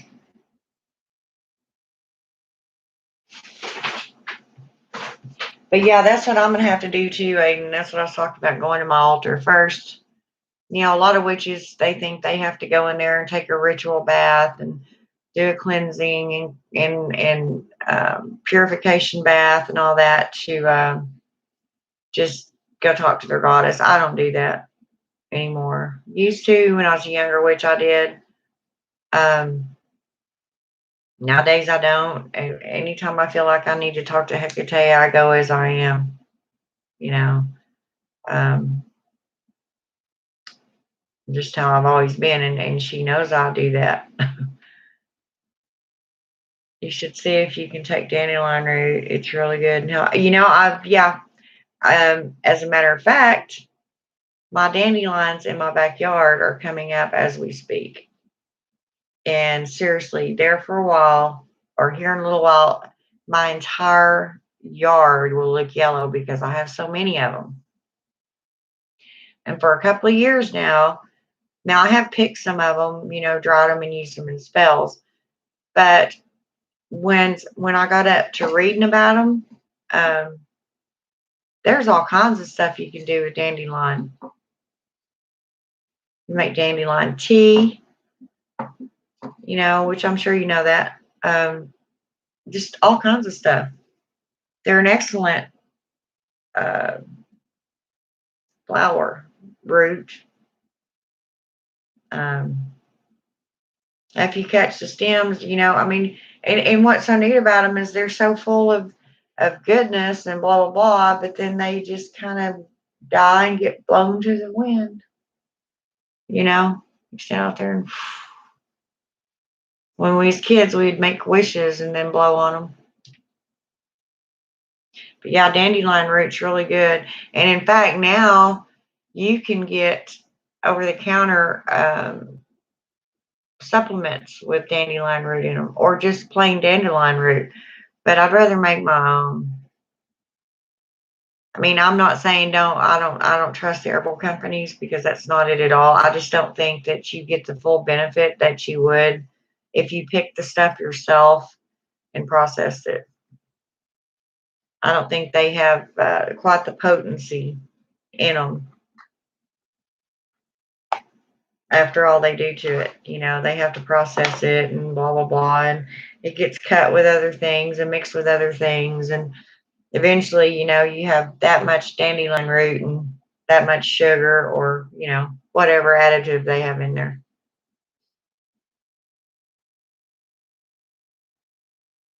Yeah. There was a big old, I forget what I was watching the other day, because I'm always on watching something on YouTube or listening while I'm cleaning or something. But somebody was talking about the dandelion root and or calling it a weed. Then another lady was like, "No, it's a flower. It has a flower on it," which I thought was kind of funny, because even most weeds flower at one point in the year. It doesn't mean they're not a weed just because they have a flower on them. But I don't consider a dandelion a weed. I guess it is, but to me, it's just a neat little flower. Same as milkweed, you know. Um, it can be used for a lot of stuff too, and you normally can find that in your backyard or growing alongside the road. It's amazing, and that's another thing I like. I'll go get me, seriously, a bag like this, and I'll go out on my little hunts. I'll come home with a bag full of stuff, different plants, rocks. If I find a rock or a stone that intrigues me, or a stick, I'm an Indian witch, I guess.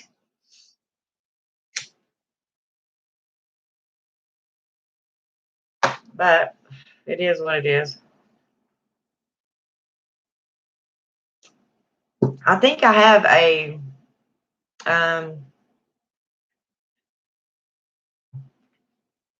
see, I even had my book of shadows out. I was going to do some writing in it, and I don't know what to write. I got mad, confused, upset. I've got the I don't give a damn attitude.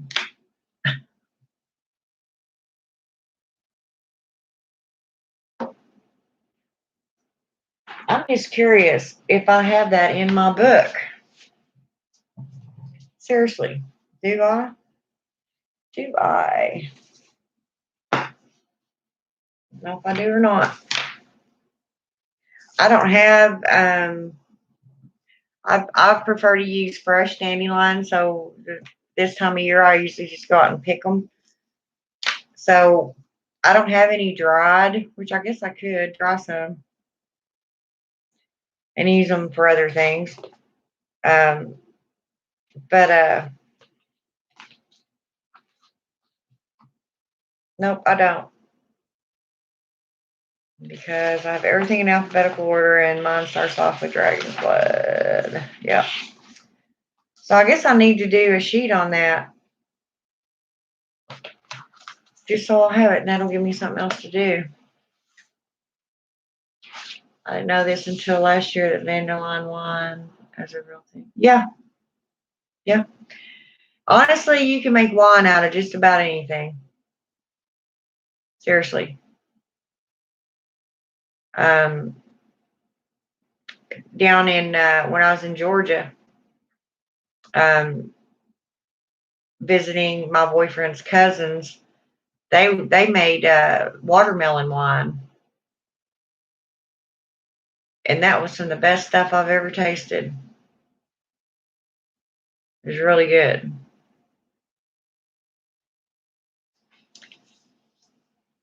But yeah, you can anything that'll ferment, which is usually any plant, um, or any fruit. You get it to ferment, yeah, it'll. I mean, that's all wine is fermented something. Um, the big going thing in the witch community that I've noticed is dandelion tea. That's another thing you can do, Aiden.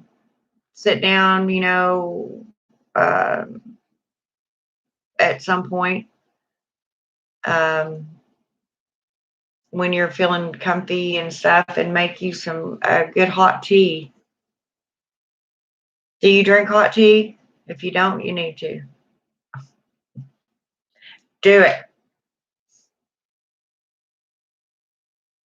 Lavender cookies, awesome. Yeah. Yep. People that drink coffee, whenever you put your coffee in your filter, in your coffee pot, you can uh, crinkle up, tear up some dandelion flowers. I wouldn't put the stems in there. I guess you could. I'd save the stems for something else, but you could, tear the flowers apart and put them in there on top of your coffee and let them mix in with your coffee that you're drinking. There's also people that will put them over their salads. Like go out and pick some, rinse it off real good, and put it over their salads.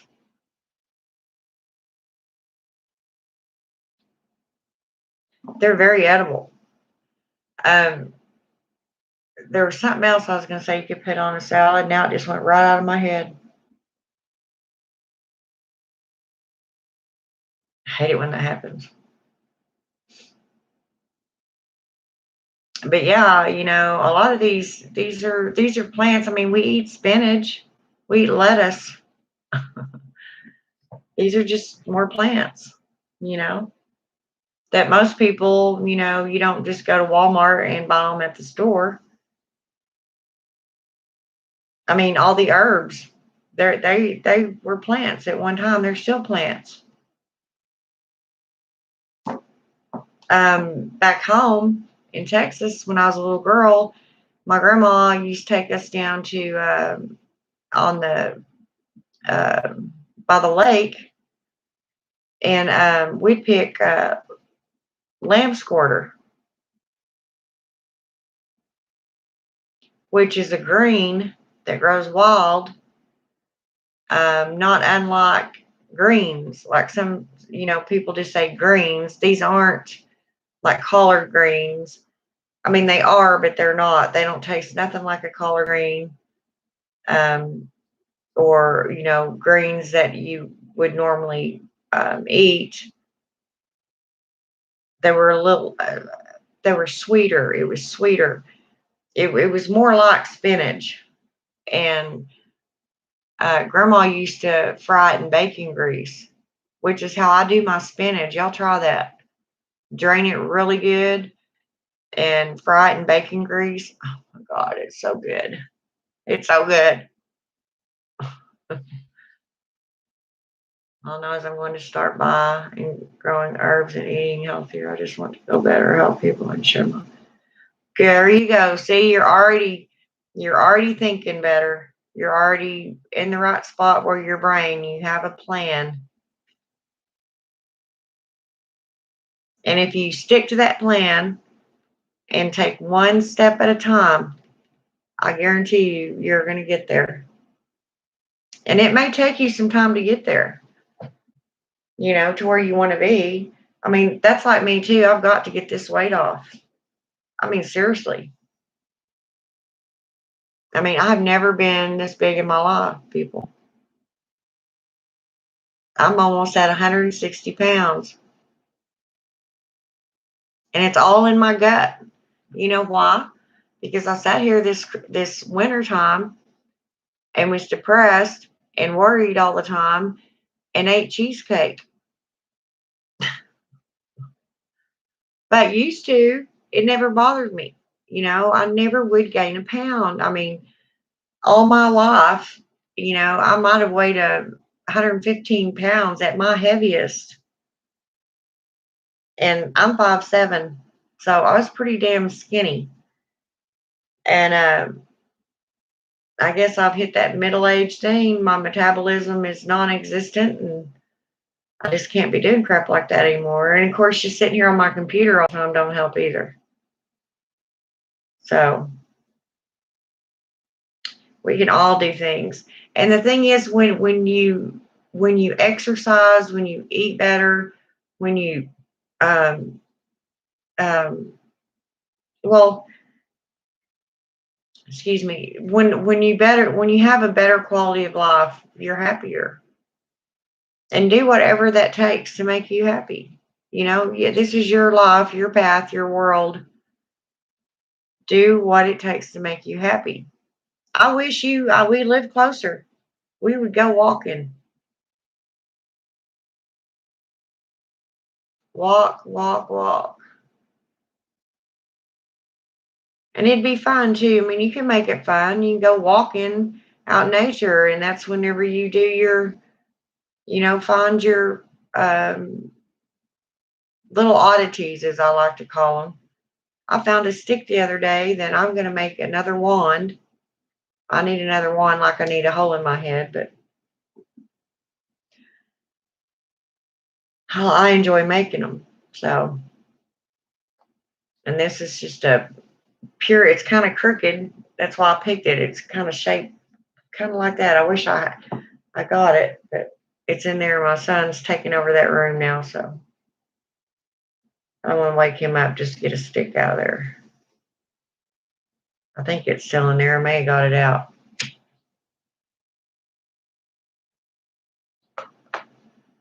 Let me go look. I may have it on my coffee table.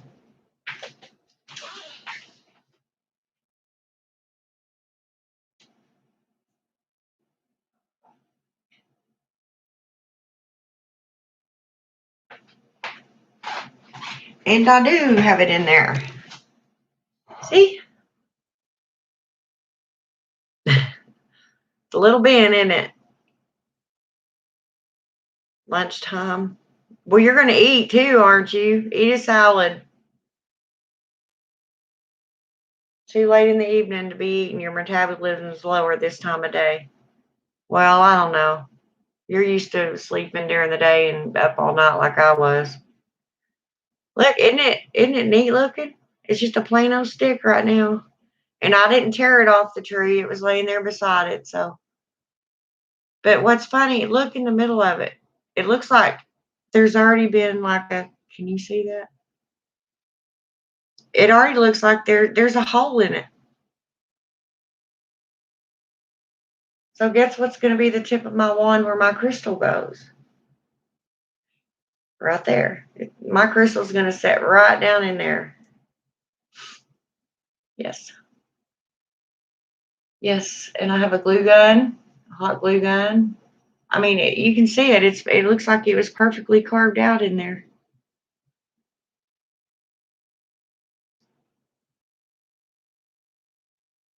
The other end's not like that. But I'm gonna leave it shaped just the way it is, and I'm just gonna kind of file it down where it's smooth. And I kind of want to leave the bark on it, but I don't know if that's such a good idea unless I put some kind of covering over it. Because if I go to see, some of it's already coming off a little bit here and there, like loose pieces. But still stuff like that. She's crooked, but I picked her. She picked me. And of course, she may sit in my house for 2 years like my other one did, and it's still not completely done because I'm so afraid I'll mess them up. I still have copper wire, and I still have plenty of clear quartz, so I may make this a healing one, though. I may put, I don't know. I may use rose quartz or an amethyst crystal on the tip of this one. I don't know. I want a custom made one for myself. I want it whittled, and I want it made out of white willow tree. Huh. You don't ask for much, do you?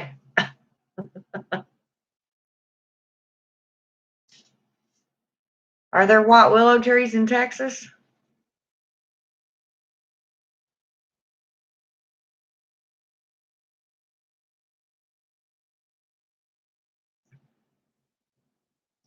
I'm not sure exactly what kind of tree this is.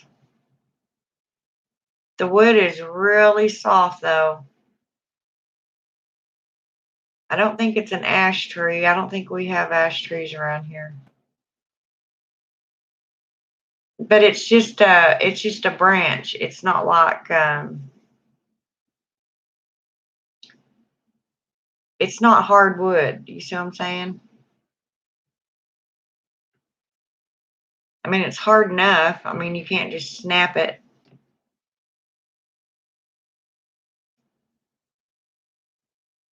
You want me to make you a wand, Aiden? So you're gonna go to Louisiana to get some white willow sticks or branches? Sounds like something I'd do if I could. Remember, don't pull them off the tree. Get some that have already fallen.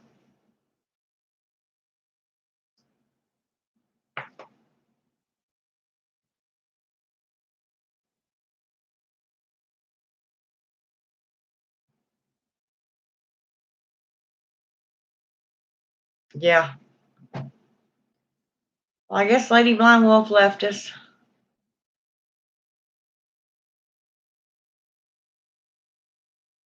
Of course, I've been on here for 2 hours now.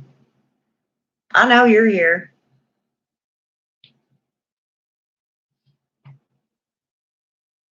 Oh. And if when you get your branch, make sure that it is not green.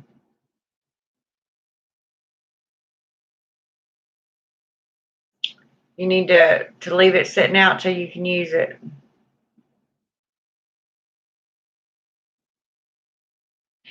Are you saying I'm not professional?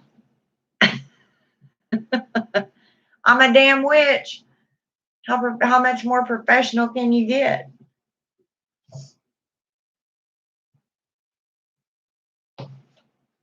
I have one in there that someone sent me. It was just the basis of it. The rest was up to me to do. But I mean, I like it, but I don't like the fact that they lacquered it. To me, that just takes away the magic of the wood itself. when you lacquer something. I mean, there's other things that you can put over it to preserve the wood. And then sometimes it's best just to, when they're used up, they're used up, you know.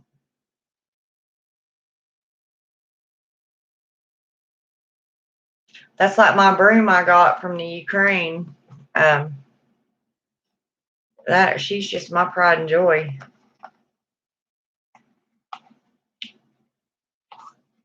And the Nash family made that for me, and they've been making witches' brooms for centuries. Of course, she costs a pretty penny, but she's worth it.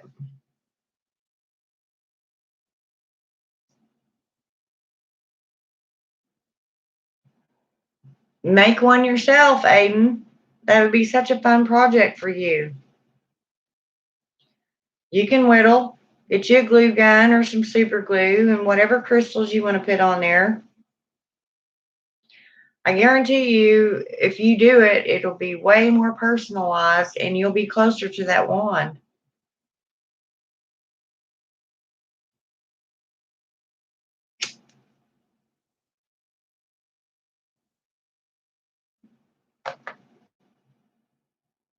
Yes. And some of these people that make some of these wands, um, especially if they're not witches, I mean, they're good craftsmen, but it doesn't to me look like a witch's wand would. Yeah. And then see like how this stick looks right now. I don't know how long it'll take me to do it because I'm so indecisive about how I want things done and I don't want to mess things up. And once you do it, it can't be undone. So that's why it takes me forever to figure out what I want to do with it. But once I'm done with it, and you can look back at it and go, I created that from a stick. And you turn it into this beautiful, extension of your magic. And to me, that is more personalized. And everything you do to that wand, and every time you work with that wand, you're becoming closer and closer to it, which it's your best friend. So you need to be close to it. And not that you have to have a wand.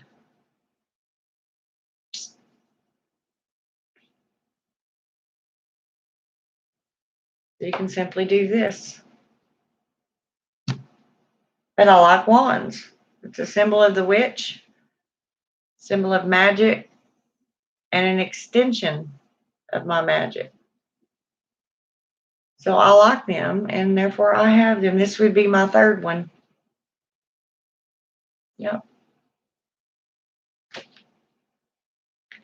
And then you have to do all the blessings on it and all that stuff.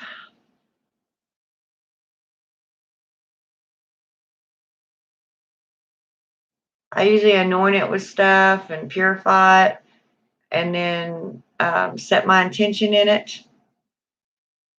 Um, some witches have a wand for every different thing, a healing wand, um, prosperity wand, and blah, and so on.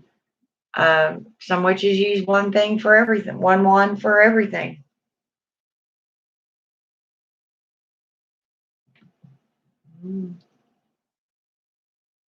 I just like them. I like making them. Like I said, I just want it done a certain way, and I know I'm picky, but it's because I'm a Virgo Taurus. I'm Virgo too, and Taurus. Now I still haven't figured out my other one. Maybe you can do that for me. You want to do that for me? I know Virgo's my sun sign. Taurus is a moon sign. And what other did you say that other your other Taurus is? I know there's the sun and the moon signs. What is the other one? But yeah, I'm a neat freak myself. And, that's why it takes me so long to make these because I cannot make up my mind. But I think this one's still a little green inside, so I need to wait until it's completely. Um, I've had it for quite a while though, and you can set them out in the sun.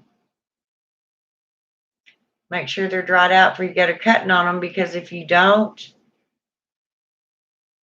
um, and you start drilling holes in it, to put your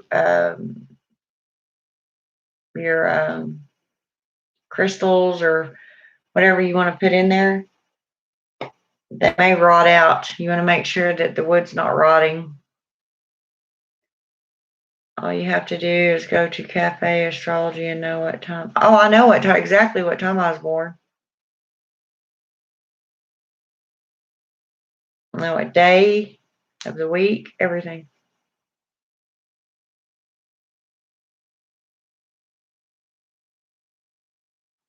But I don't know what the third or the second Taurus is that you're talking about.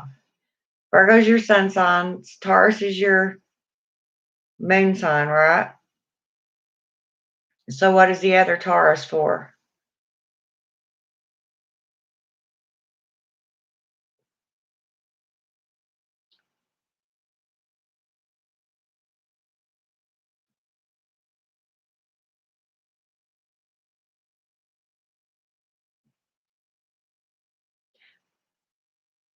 Oh, rising. Okay, that's right.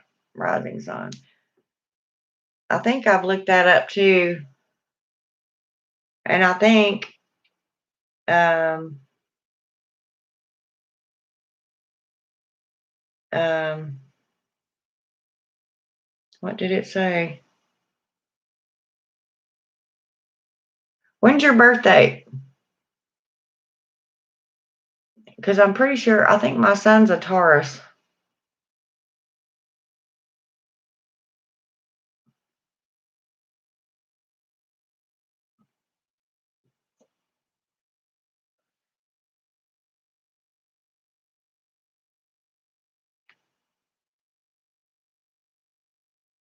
Or he might be Aries. Okay, no. I think my son is Aries.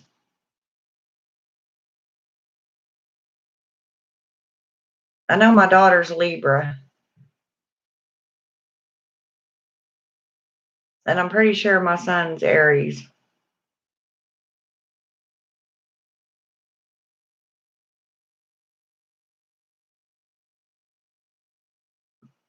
His is April 19th, which is right around the corner.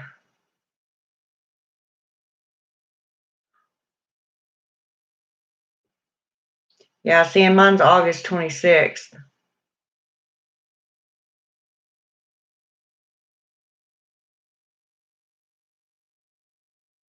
I was pretty close to being a Leo, and it shows.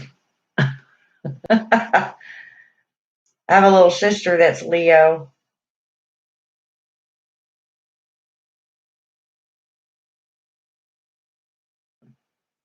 My oldest little brother was Libra. My youngest little brother is Virgo. His is September 8th. And then my mother and no, I think my mother, yeah, they might be the same sign. My other brother's is July 15th. So what is he? Squirt. I don't keep up with all that. Some witches go by all the signs and all that. I'm just not one of them witches. Gemini. Yeah, my daughter's a Libra.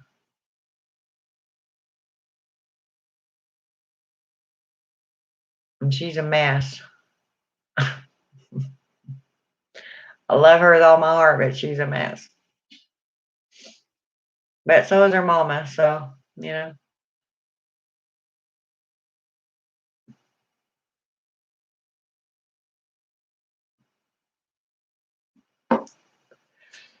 So what time do you get off work? 7?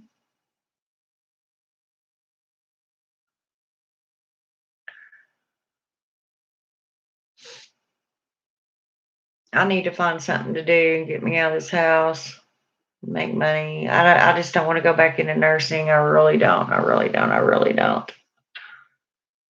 Oh, I'm good at it though. It's what I know. Around 6:30. Yeah. And I don't think it's so much as being the nurse that I'm tired of. I think it's all the drama and all the bullshit that goes along with it. Yeah. If I can remember how to run a cash register. Oh my. I work at Walmart and just scan that shit. I scan my own groceries every time I go. I say, okay, see, I can work at Walmart. Scan, scan, scan. Actually, I was hired on at Walmart, and on all honesty, I just didn't go. Because see, another thing y'all know about me, I have a touch of agoraphobia or agoraphobia, however you want to say it. And Walmart freaks me the hell out. I'm not as bad as I used to be, but there was a time I couldn't even go into a mall. I mean, it just freaks me out. It's just big open spaces like that just screw me up.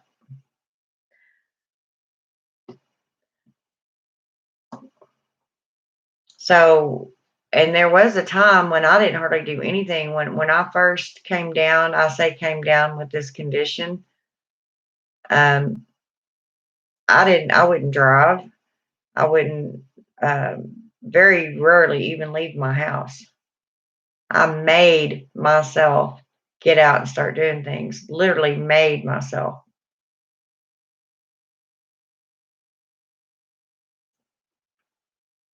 Because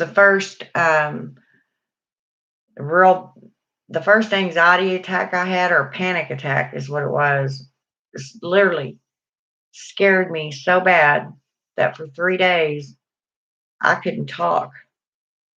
It's like I just wasn't there anymore. I was scared plumb to death. I didn't know what had happened to me. And I mean, it just came out of nowhere. I was sitting in first hour class my junior year of high school, and something just hit me. I just don't like most people, but I think they may be more just my distaste for what is considered normal. Yeah, yeah. Um,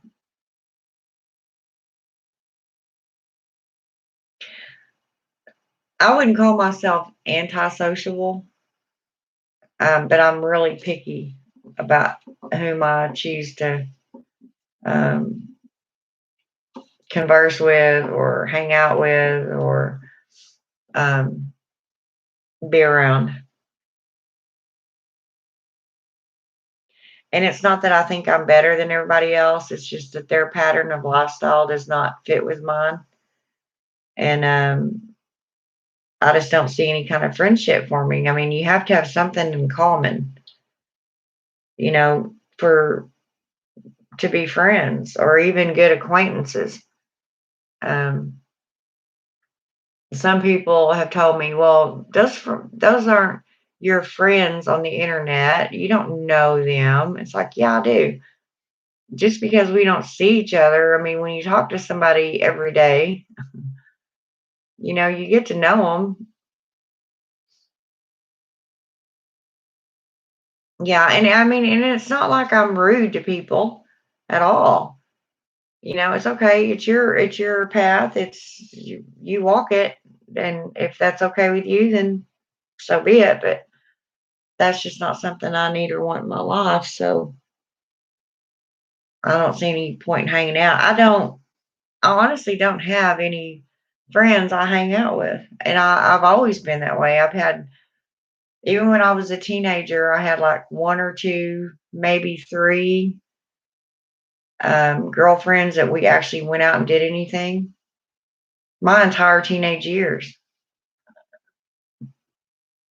And one of them is still my friend to this day. Another one, um, she ended up really screwing me over. I mean, she's dead now, but I mean, this was years later. Um, well, in fact, two of them really screwed me over. One of them slept with my boyfriend, and the other slept with my husband. So there you have it. I got insulted yesterday for a grown woman asking me why I don't live with my parents. I'm like, are you fucking kidding me? Why would she even ask you why you didn't live with your parents? Why is it? I mean, where did she even get in her head that that was any of her damn business? You were a lot nicer about it than I would have been. I would have said, why don't you live with your parents?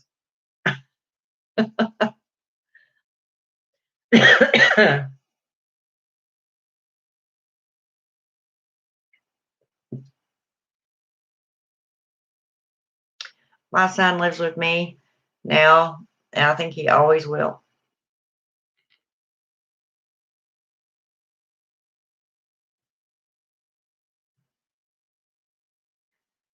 He loves his mama.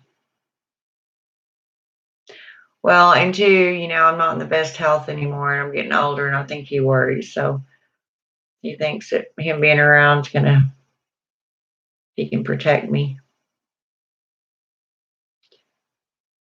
But we get on each other's nerves really bad. He really needs his own house.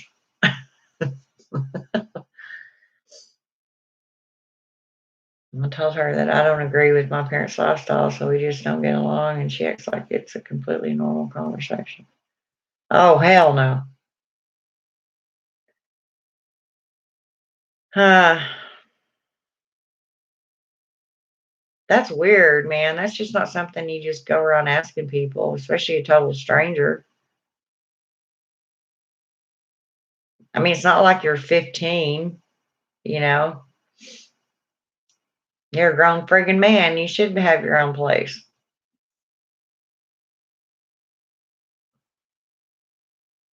I haven't lived with my parents and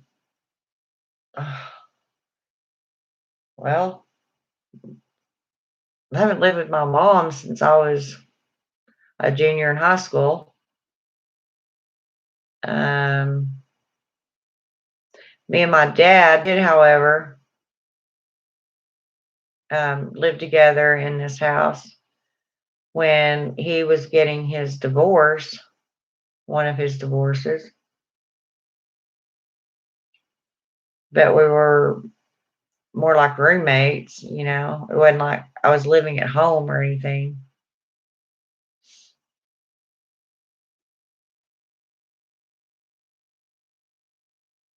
But other than that, I mean, I did live with my grandma quite a bit for quite a while, even as I was older.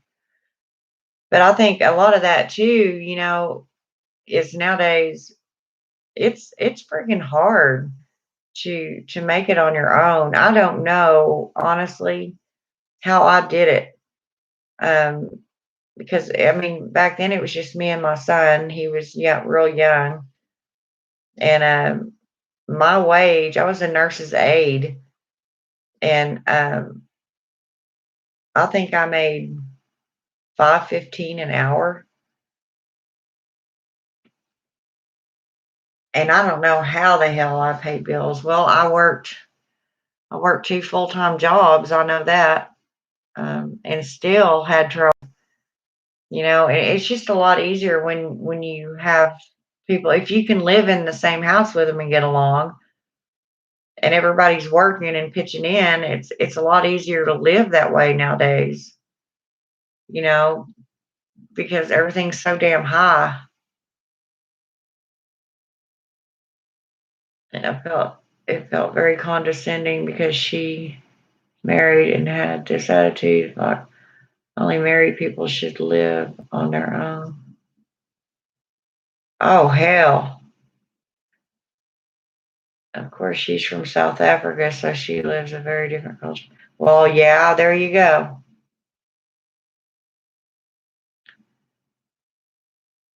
I lived by myself for so long.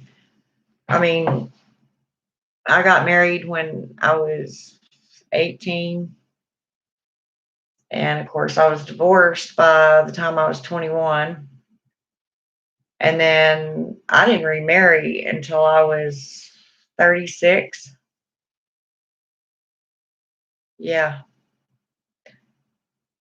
I mean, not that I didn't date or anything, and I even lived with a few guys, but I was pretty much single um, all that time. I think I lived with two in 18 years, or they lived with me, whichever it was.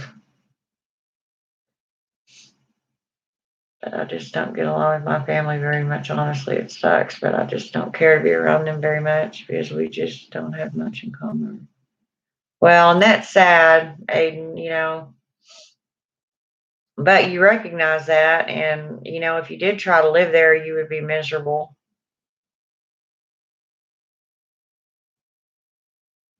Oh, there you have it. Yeah.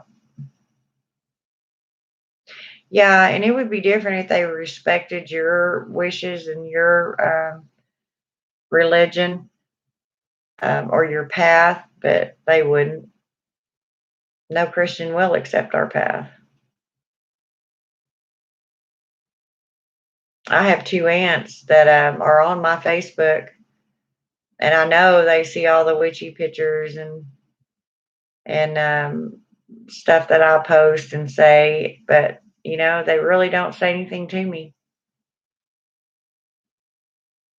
One of them don't hardly, talk at all to me, and the other one, she'll talk. If she says anything, she'll just say, "I'm going to tell your grandma, or your grandma's going to get you." My grandma's gone. My grandmother was a real hardcore Christian. I mean, she wasn't one of those that cut people down at all. Um, you just knew what she was by the way she lived and how she was, but she would never. Now, when it came to witchcraft, yes, I told y'all the story about her finding them two National Geographic books I had gotten. No, they weren't National Geographics; they were Time Life or something like that. But they were all about witchcraft, and I just got them because I was curious what it had to say, and had them on the coffee table, and she threw a shoe. Get them out of here! I don't ever want that kind of stuff in this house again.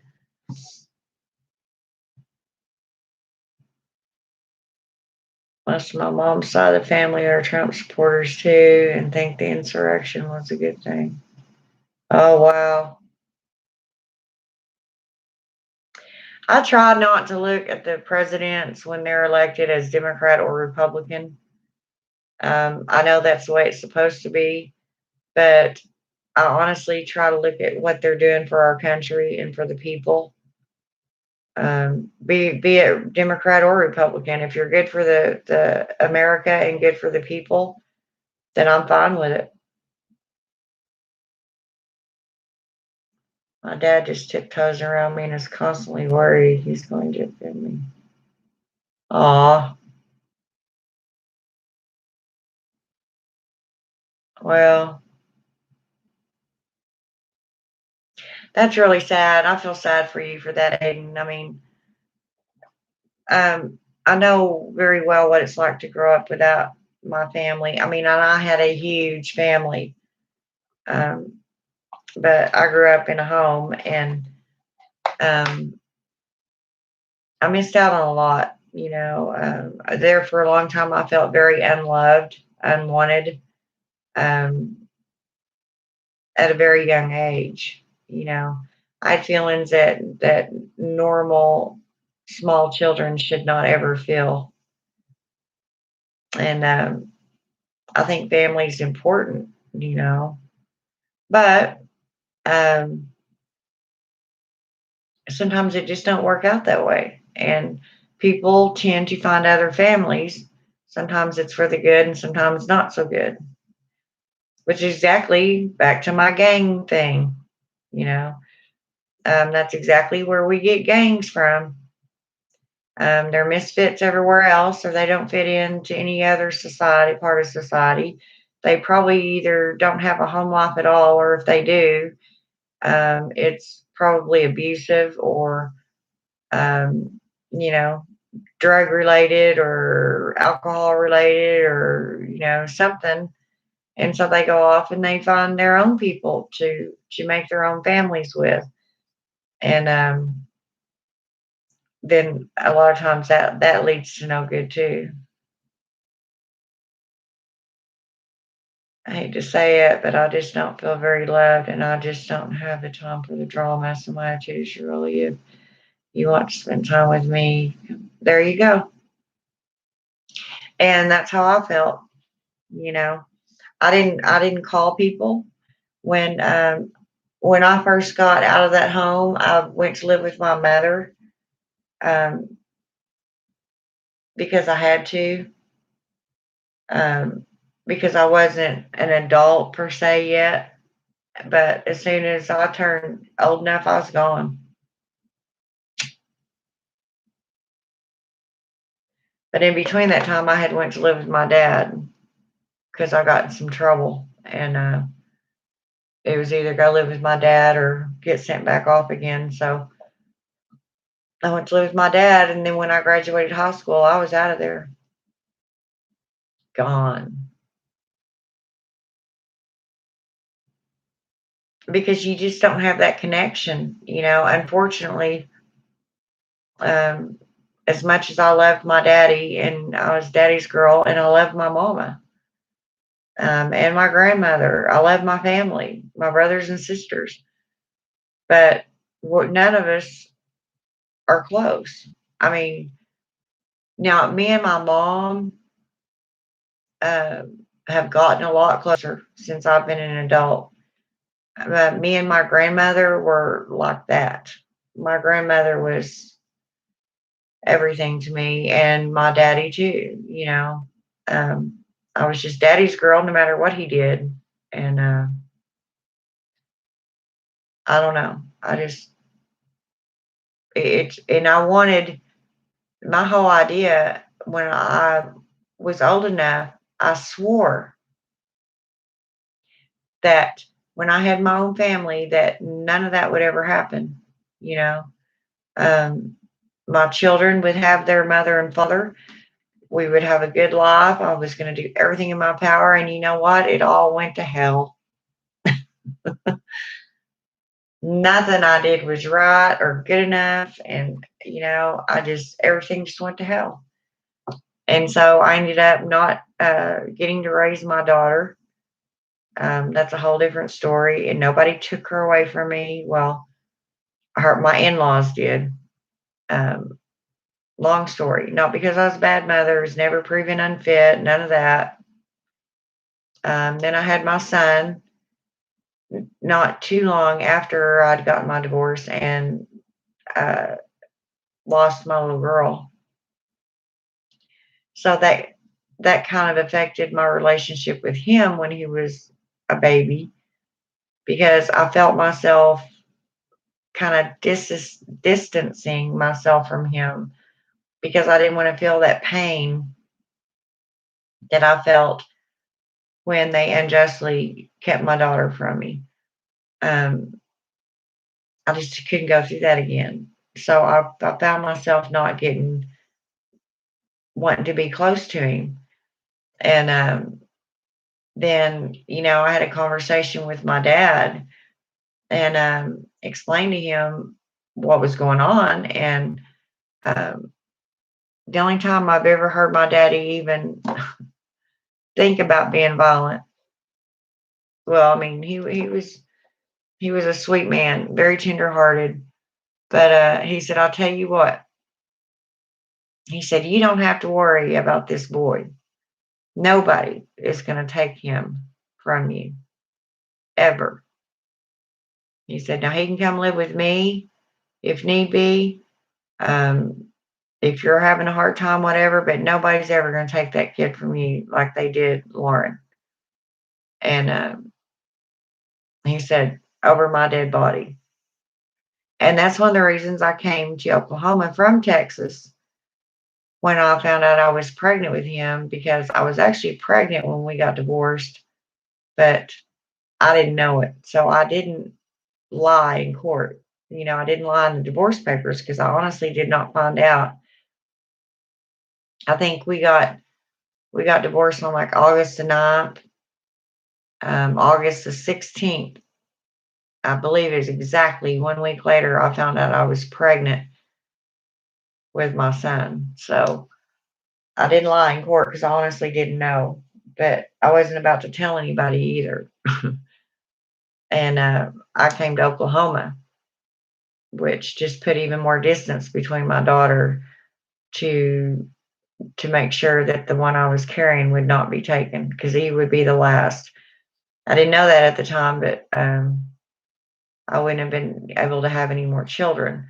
So I was very fortunate that, my daddy would not have let anybody take him.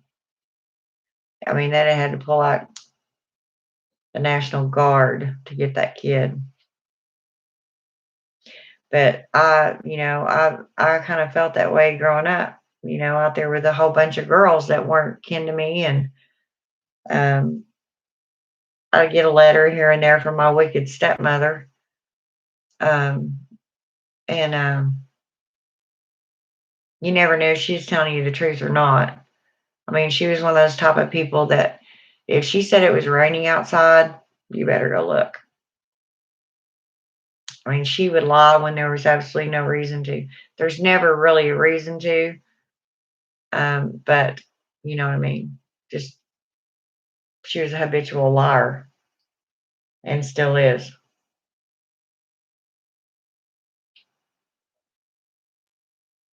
But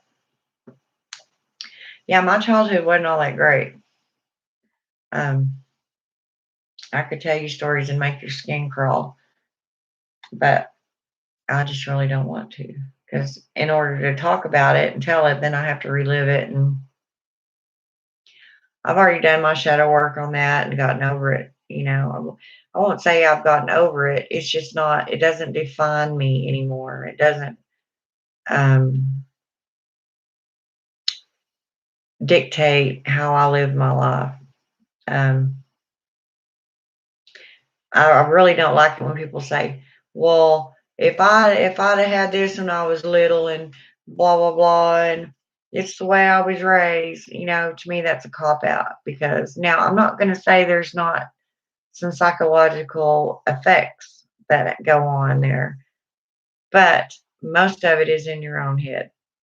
Um, Once you become of age and you move out and you get your own job and your own place, what you do with your life right then and there, starting from that moment, is all up to you. These other people that devastated, rocked your world, whatever happened with them, no longer should take precedence over what your future is, because now your future is in your hands. If you need help talking to someone about what's happened in the past to do it, to get rid of it, go for it. This is why witches do shadow work. Um, I don't have to go and talk to somebody else about my problems.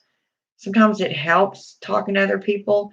And I don't think it's because you're expecting answers. I think it's because most people don't like feeling alone. That's just our nature as human beings. We don't like um, feeling alone, feeling like we're the only ones that have experienced these feelings. And it helps when you're talking to somebody else who's been through something, because then you feel like somebody can relate to you. You're no longer feeling that you're alone, that somebody else is feeling the same thing. You see what I'm saying? And they have dealt with it. Then you can find out maybe how they dealt with it, and maybe you can do the same.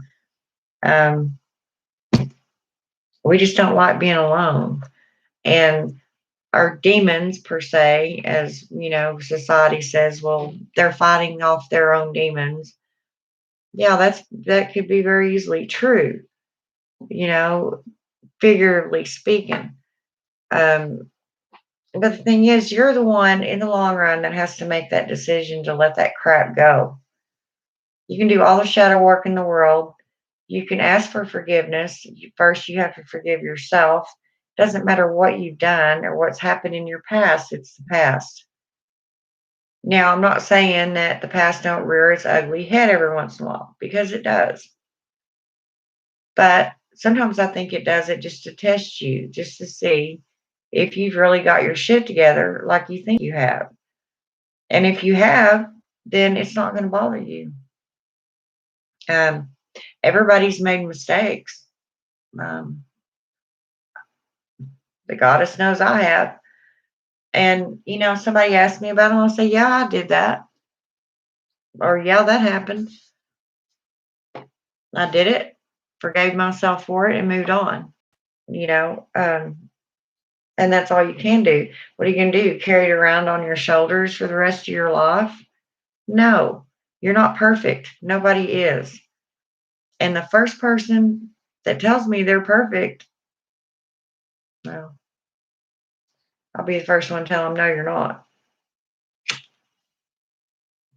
All we can do is be the best people we can be. And in turn, being the best witches we can be. Not saying that we have to take shit. Now, this ain't no Wizard of Oz, Glinda the Good Witch shit I'm talking about. Nor is it the one that the house fell on, the Wicked Witch of the West. There is always that gray area. And some witches say that there is no gray area, either white or dark. No, no, wrong. Because I'm in that gray area. I can be the best person in the world, and I think most people can be. Do anything for anyone. But I've also got that side to me. If you hurt me, use me, abuse me, hurt one of my children, hurt one of my pets, you're going to see a whole different side of me that you probably didn't even know existed. And everybody has that. And some people say, well, I need to work on that. No, you don't. No, you don't. Now, if you've got a temper that you just snap over the stupidest little thing, like you get road rage, or, you know, if somebody looks at you wrong in the Walmart line, you know, then you might have anger issues. But as far as, well, I think you know what I'm trying to get at. So I'll just get off that soapbox. We all have that side, and sometimes it needs to stay intact, because we're talking about being good people, tolerant people, but also people that don't take a whole lot of shit either. You know, you have to be able to stand up for yourself, put your foot down, and say, no, I am not putting up with that crap. And it doesn't matter who it's from. Okay.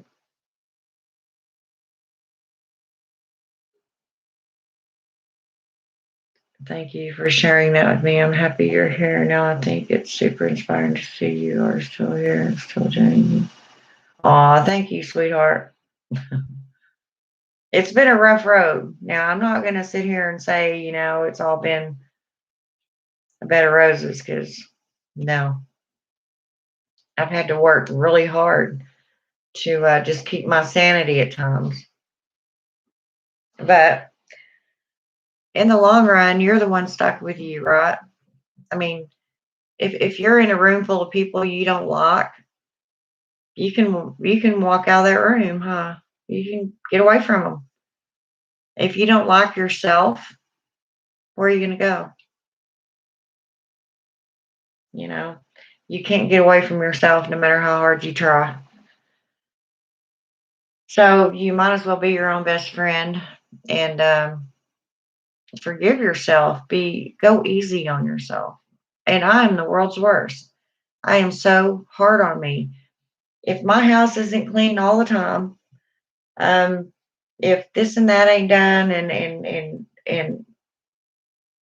whatever it may be, I just beat myself up. Um,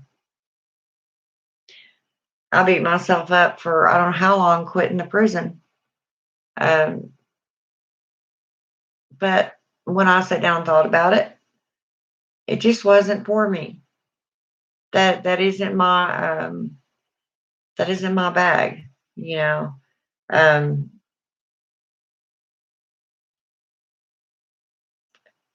Number one, my patients won't deal with them type of people. Um, so most of them were actually really polite to me. Um, they were very respectful.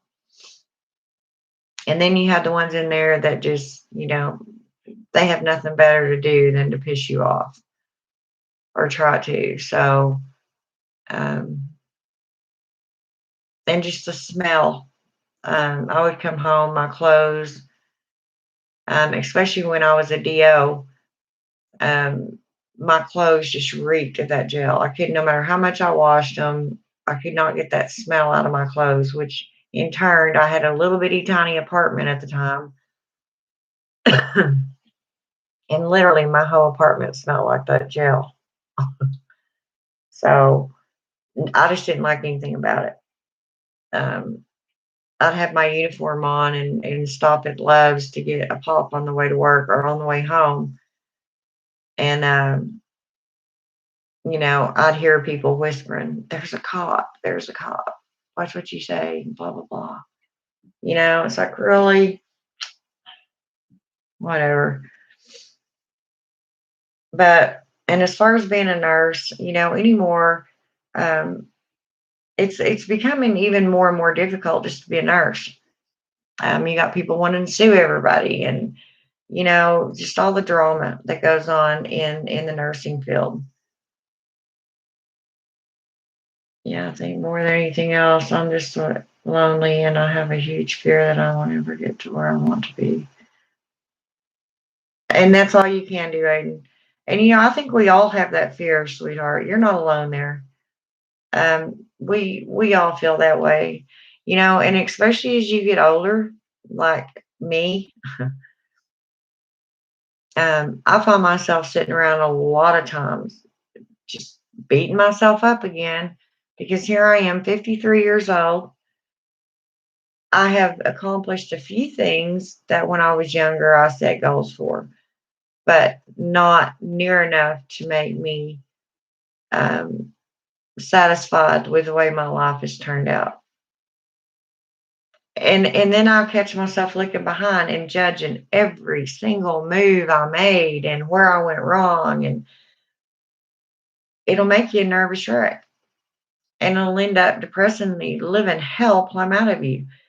And you can't function. You can't go walk forward if you're always looking backward. So, what we all need to do every morning when we put our feet on that floor, getting out of bed, so I'm going to be the best person I can be today. And I forgive myself for any mistakes I made yesterday. You have to be your own best friend. You have to take care of you. And some people may call you selfish, but I'm telling you, I have taken shit from people for so long, literally have let them walk all over me because I thought I was doing the right thing. I couldn't be the hateful one. I couldn't, I just had, how do I put it? I had structured myself or programmed myself to not ever do to other people what had been done to me because I know how it feels. But after a while, you learn really fucking quick. No more. No more. I am not taking this shit no more. And I'm not saying go out and be mean to everybody. That's not at all what I'm saying. What I'm saying is don't let them walk all over you. Stand your ground. Um, I'm the type of person, I will bring someone I don't even know. If I see them sleeping on the street, I will bring them in my house, give them something to eat, give them a place to stay for the night. And I have done this more times than I can count. And then they'll be on their way. I've also been the kind to knock somebody's head off because of something that they said to my best friend or about one of my kids. Um, I'm just very easily, I can go either way. I react how they act is how I react. Um, and I don't feel bad about doing it anymore. I used to feel bad if I said something that hurt somebody's feelings, I'd carry that around all day. It's like, I can't believe I said that. I didn't have to be that hateful or that mean. You know what? Screw that. Because I know myself.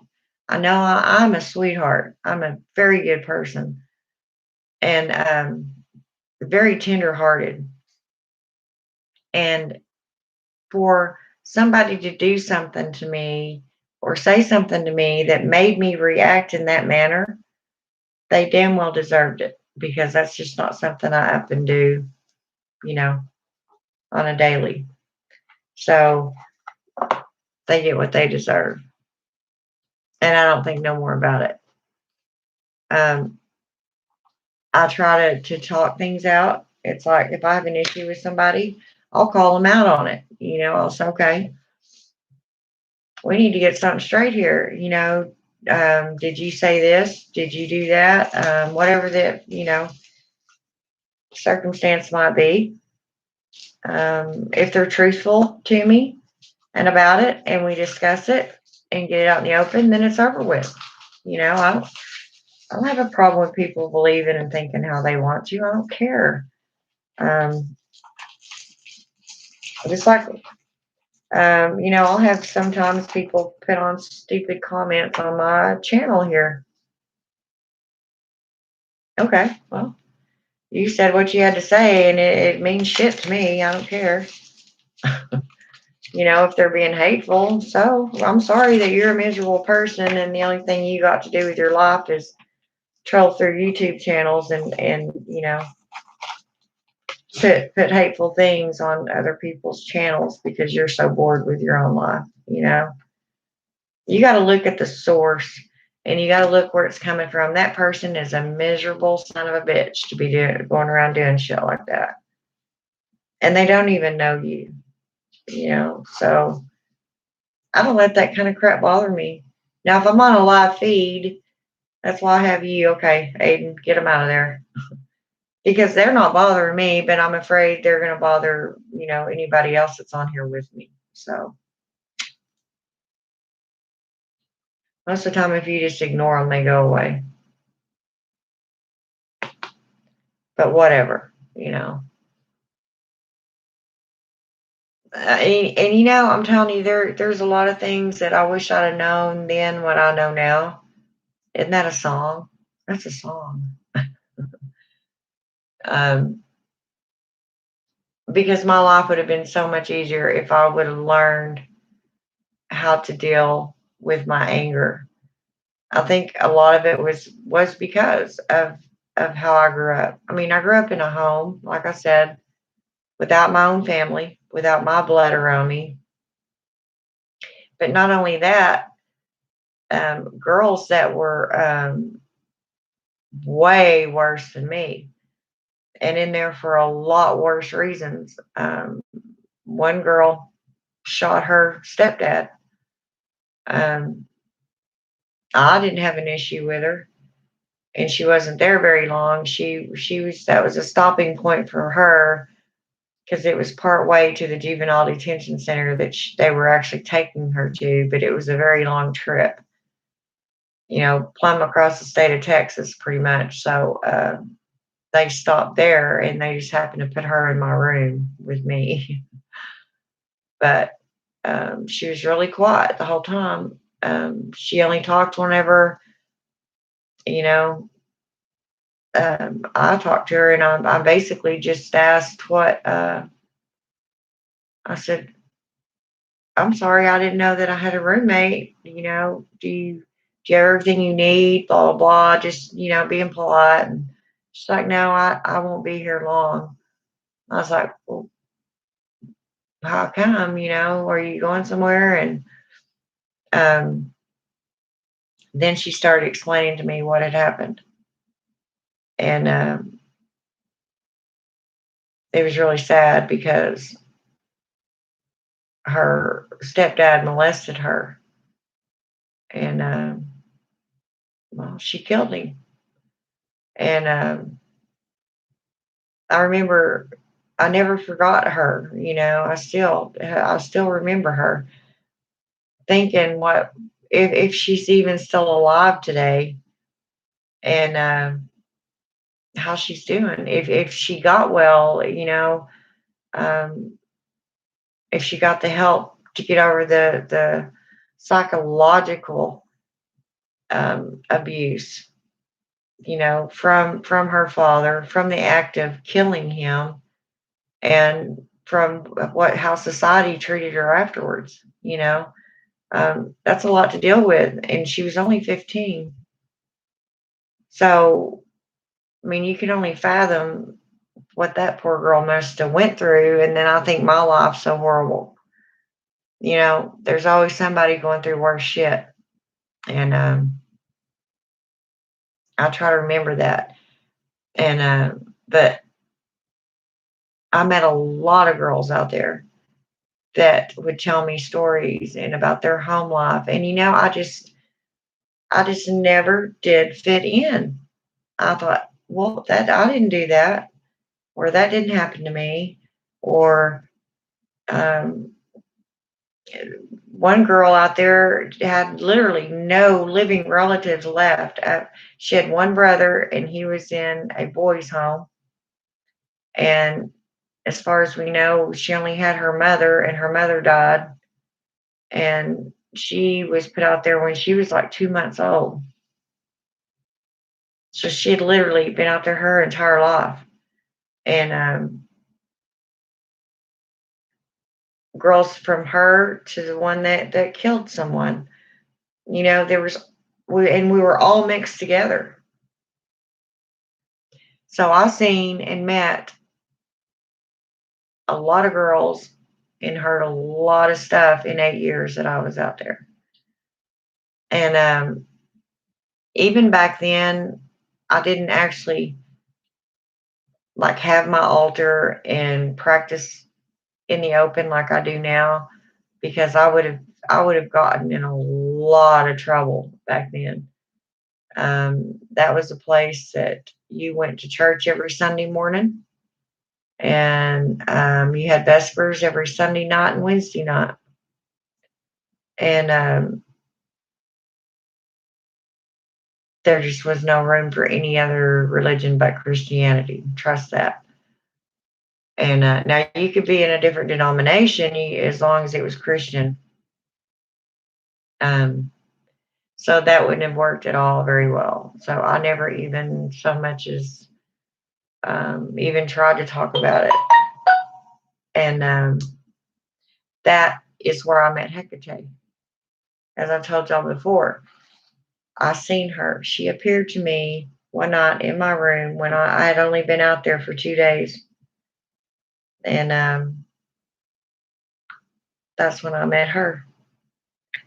And I was 8 years old. So I've been with her ever since. So that's what, 45 years. And she was probably with me before that. I had just never actually seen her or Um, didn't know what was guiding me, but I knew something was different about me. So, sorry about that. I rambled on, but that truly is just a little bitty piece of my childhood. And, you hear about all these murderers and all that. Well, and the psychologist making excuses for them. Well, their parents were abusive. You wouldn't even believe the shit I went through when I was little. I didn't turn out to be a damn serial killer, you know. I think that's a cop out. You cannot blame that shit on that. It's just an excuse. Yeah, Artemis has always been out there protecting me and helping me. Yeah, I know what you mean. Yeah, Artemis is actually just wonderful with that. Um, this is why, well, and Artemis and Diana are the one and the same, just different pantheons. Um, so I'll probably say Diana most of the time. I'll just call her Diana, the goddess of the moon. But I think Hecate was always back in the uh, the wings. I'm sure she was. I think she's the one that gave me the will to keep going. And actually, I went to a public school. I was in track. In fact, I was damn good. I won a lot of medals and awards in track and basketball. And I was a twirler and I was a cheerleader. And I was in the marching band and I was in the stage band and I was in UIL in the Interscholastic League and won honors there. I mean, my life was otherwise normal except for where my home was.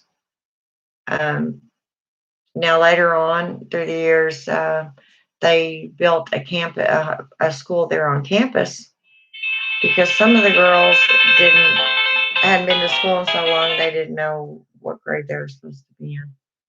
Sorry, I'm doing a video. I'll call you back. All right, bye.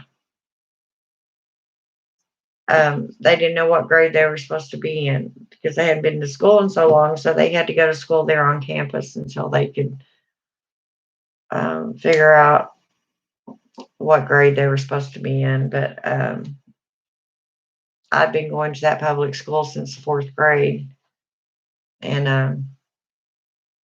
I did everything that the what we called towns girls, the town girls did. Um, I was pretty much about the only one.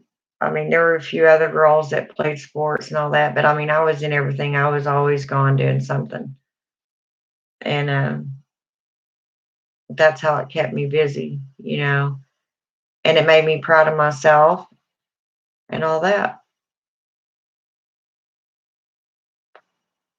Oh, was jealous of me. It never really worked. And see, that's insanity. I mean, why would in the hell would she be so jealous of you for that she wouldn't spur you on? I mean, if that was one of my kids, I'll be going, yeah, I'll promote you, I'll manage you. I mean, but singing and playing the guitar in my family I mean, everybody does it. I grew up with my dad and his cousins and all that sitting around the living room with guitars and everybody singing. I mean, that's just the way the Joneses were. And it's really weird that neither one of my kids, neither one of my children sing or play an instrument. That's just weird. Leave it to me to break family tradition or have the children that do. I mean, they sing along with radio and stuff like that, but you know what I mean. I mean, I've been to Nashville. I got to go to Nashville and sing at the Nashville Palace.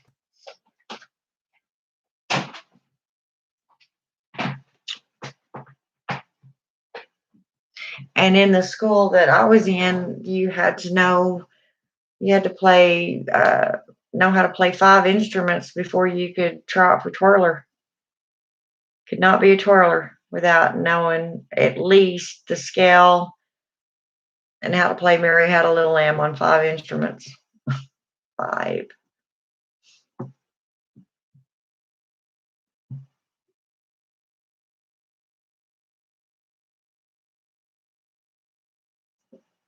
I think how much schools and everything has changed since I was young and in school, and it's just insane.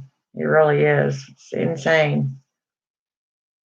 I just hate that my whole life path had to change because I never got the help I needed when I was a young teenager. Well, I don't know what that refers to, and I mean, if you want to message me privately, you can, and elaborate. I mean, I might be able to help you. um, because I'm not sure, you know, what all it entails.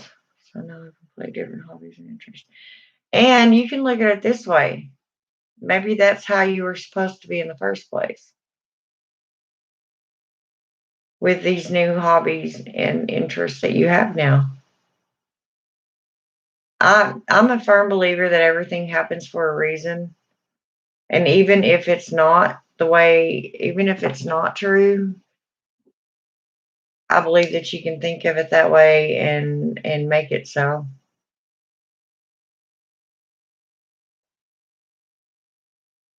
Yeah, but sweetheart, it can never be squashed out of you. Do you still play?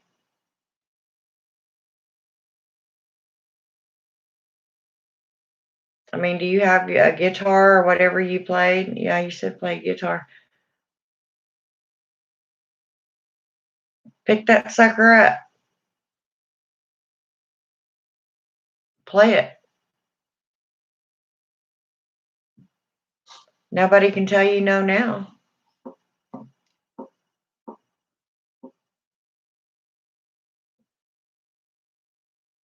So pick them up. Grab one and start playing. If that's what you really enjoy and love doing, nothing is stopping you now. I don't know how to play the guitar. My daddy tried to teach me when I was little, but I think I think it just hurt my fingers too bad, and I just kind of gave up on it. Just feels like a waste of time because it takes so much effort. I forgot. Well, I mean that's up to you. You know, you can pick it back up, and you may have to learn all over again. But if you don't do it now, then it's you're choosing not to. You know what I'm saying?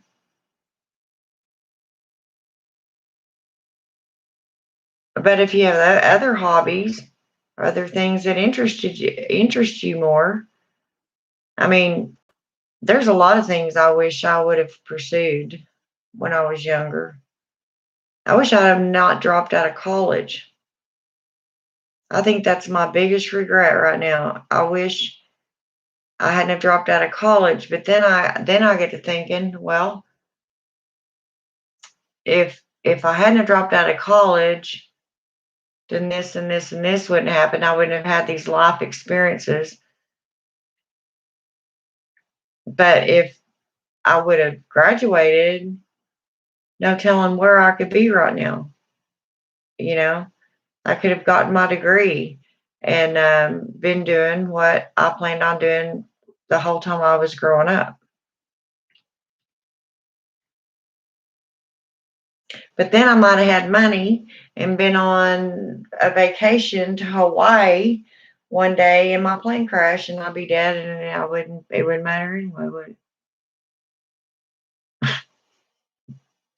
It all depends on how you look at stuff. You can look at anything as a blessing or a curse, you know. It's just how you perceive it. Um, some people will say that fate is fate and you can't change it. I don't necessarily believe in fate. Um, say a child is born to extremely poor parents, grows up without any opportunities, um, decides, one day while he's washing dishes that he's going to go to college, he's going to get a grant, he's going to go to college, he's going to make something better of himself, and he does so.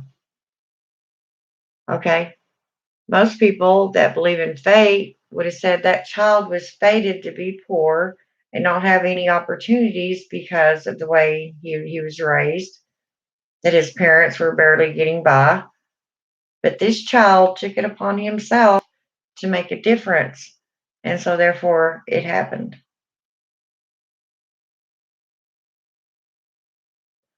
I don't know. So, I mean,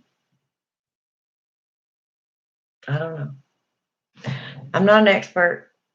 I just am an old lady that has experienced quite a bit in my life and had my own thoughts and processes that have led me to believe the way I believe. I mean, I don't sit here and blame anything on my past. I blame it on me, and I'm very hard on myself at times.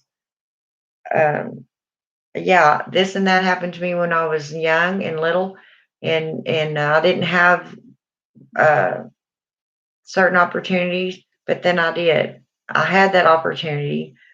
Um, I had a Pell Grant to go to college, and I went and I dropped out. That's nobody's bad but mine, you know. And I cheated myself out of, well, the ethers only know what might have been, but we can think about that all day long. What might have been.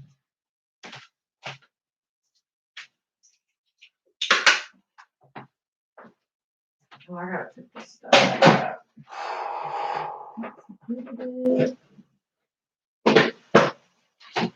I mean, it is what it is. You can live your life in regret, or you can look at the next day going, okay, what can I accomplish today? And how am I going to make myself feel better today? Well, I've got to go, but I agree with you. Call me through Messenger if you want. Well, I don't know if I'll still be up at 6:30.